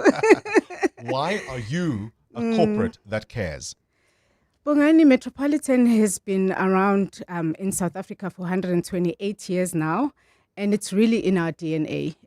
We are in the community as a brand, and we also believe in the power of progressiveness, but not only just as a company, but as a collective. So our communities that we operate in, our advisors that we employ, the entrepreneurs that we support, because we do know that to build a better South Africa, we all need to be progressive. All right, and you use that word advisedly, of course, because you've got the Metropolitan Collective Shapers. This is your initiative. Yeah. Tell us what it is and why you started it. Yeah, it's actually one of my favorite initiatives, quite purposeful because, as you know, we do contribute 1% of our revenue towards CSI initiatives, but this specific initiative is over and above what we invest. So it is focusing on developing young entrepreneurs, specifically giving them a combination of skills, which in a holistic approach, we normally focus just on funding. But for us, we've said we need to give them business skills as well as soft skills.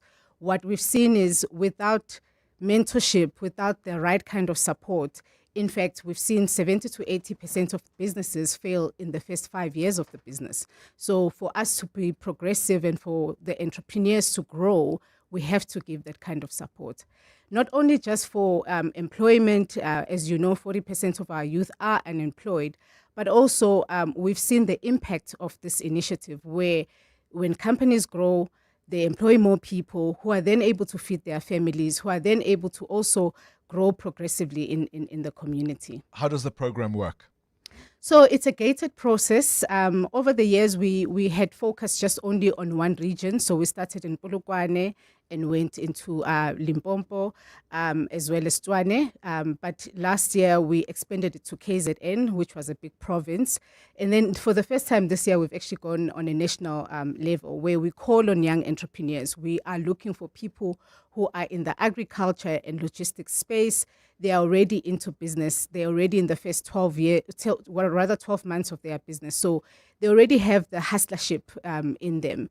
So we focus then on a gated process. They come in, we start with the foundation skills, which is the soft skills, teaching them resilience, confidence, and how to actually deal with setbacks, because setbacks do happen in business. Then we move to specific business operations or skills that are related to that sector that you're working in. So in this case, we're focusing on agriculture and logistics. And then lastly, the last gate focuses on identifying what is the problem that we need to solve in your business to unlock further growth. So we partner with industry mentors who've grown businesses and have expertise in that area, and they can come in to help our collective shapers. How do you choose who gets to participate in the program? Sure, I must be honest, it was hard. When we opened it up nationally, we had those criteria to say you must come in with a good mindset, you must already have a business, etc. But as an example, we had about 373 applicants this year. And out of that, we decided to actually give them all access to the online tools that we have. So they could all study the foundational skills, the soft skills, the business skills, etc. But as we go through the gates, we do filter people out depending on who stays the course and who puts in the work, etc. And we eventually get to the top 10, which is the people that we were announcing last week, who then get the market access through our partners like Mido, and they get continuous networking, including mentors. Are there particular groups that you focus on? I'm thinking perhaps women entrepreneurs? No, it's a combination. So as long as you're within what we define as the youth, between 18 to 35 years, and you're South African, you're already in the agriculture. Oh, so I could still qualify? Well, technically, no. No. How does the skills training work? I mean, because you've spread it nationally. Are there online facilities, for example, that are available, or options, I should rather say, or is it only in person? So it's a combination. The first gate, because it was quite a lot of people, 373 that we had to take in. So we work with our partner Value Add, and everything is online. It's top class kind of training, and it's even certified. So yes, you do that. And then towards the end, we do encourage people to come in person so that they can create the networks, they can meet other shapers, and again, in the power of the collective. How do you measure the long-term impact of the program? Sure. The long-term impact has been, firstly, how we've changed people's lives. A lot of our shapers, I can speak about Yolandi, who had mentioned some of the soft skills that she's gained over time. She's now able to be more confident in her decisions because, you know, when you deal with finances, sometimes you're not so clear, and having someone who can advise you with your finances has given her that confidence. And also to employ in the community, because when the community see you being successful, you become a role model. They can see what's possible. And the more you grow your business, the more you're also able to employ more people. So we've seen profits double. We've seen people creating employment, and we've seen, just from a personal perspective, the emotional support that comes with it, the mental support that comes with it. People do stick around with us. Are there particular stories that have moved you over the years from the program? Sure, we've got quite a few, but if I can pick some of my top of mind, Dike Lady, who's one of our collective shapers from Tshwane, she had a wedding venue and she wanted to expand her wedding venue. Now she has expanded it even more. She's able to host more events and she's able to host more weddings and employing more people as well. We've seen the likes of Tabiso, who's quite active as well in the restaurant space, Epicure Bites. He's gone from just having a small establishment and now he has a mobile version of it. He's even looking into going into e-commerce so he can extend his reach. So there's quite a few, and today I brought you juices from Yolanda, who's our KZN collective shapers. She's now moved into the juice business and doing some shots that she's looking into exporting. So really, really good traction, and it's not just monetary only, but also, as I said, from just growing the person, which is a skill that you have for life for you to be able to be successful. Can you describe the ultimate metropolitan collective shaper? We always say it's not someone who's sitting on the side of the road. Akahleli khoneni. He's a hustler or she's a hustler. They get up, they've got a go-getter mindset. They don't get discouraged by setbacks. They realize that setbacks are part of an opportunity that you look out for and you find solutions for it. When they see problems, they find solutions. When they see that things are not going well, they don't just crumble down and feel sorry for themselves. So it's really about having that courage and growth mindset to continue to push no matter what. What's your call to other corporates to become citizens that walk the talk? So we've already got amazing shapers from 2022 when we started this initiative who are ready for business. So I am calling on all other corporates to actually partner with these collective shapers. If you've got an opportunity in agriculture, if you've got an opportunity in logistics, an opportunity in hospitality as well, give them the opportunity. It will be beneficial for all of us. You get good quality from the shapers and they also get to expand their businesses and grow and employ more people. Lindiwe Kumede is the Chief Marketing Officer of Metropolitan, a corporate that cares. 702 podcasts are on 702.co.za. Look at the time. 3 hours gone just like that. But guess what? We get to do it again tomorrow morning. See you then, bright and early. It's 9 o'clock. This is EWN. Good morning, I'm Sfiso Zulu. Action SA leader Herman Mashaba says the party's mayoral candidate in Ekurhuleni, Xolani Dr. Xhakaza announced a reshuffle of the executive last night. A statement said Khumalo would be the MMC for Community Services and Bylaw Enforcement, but Action SA has released a statement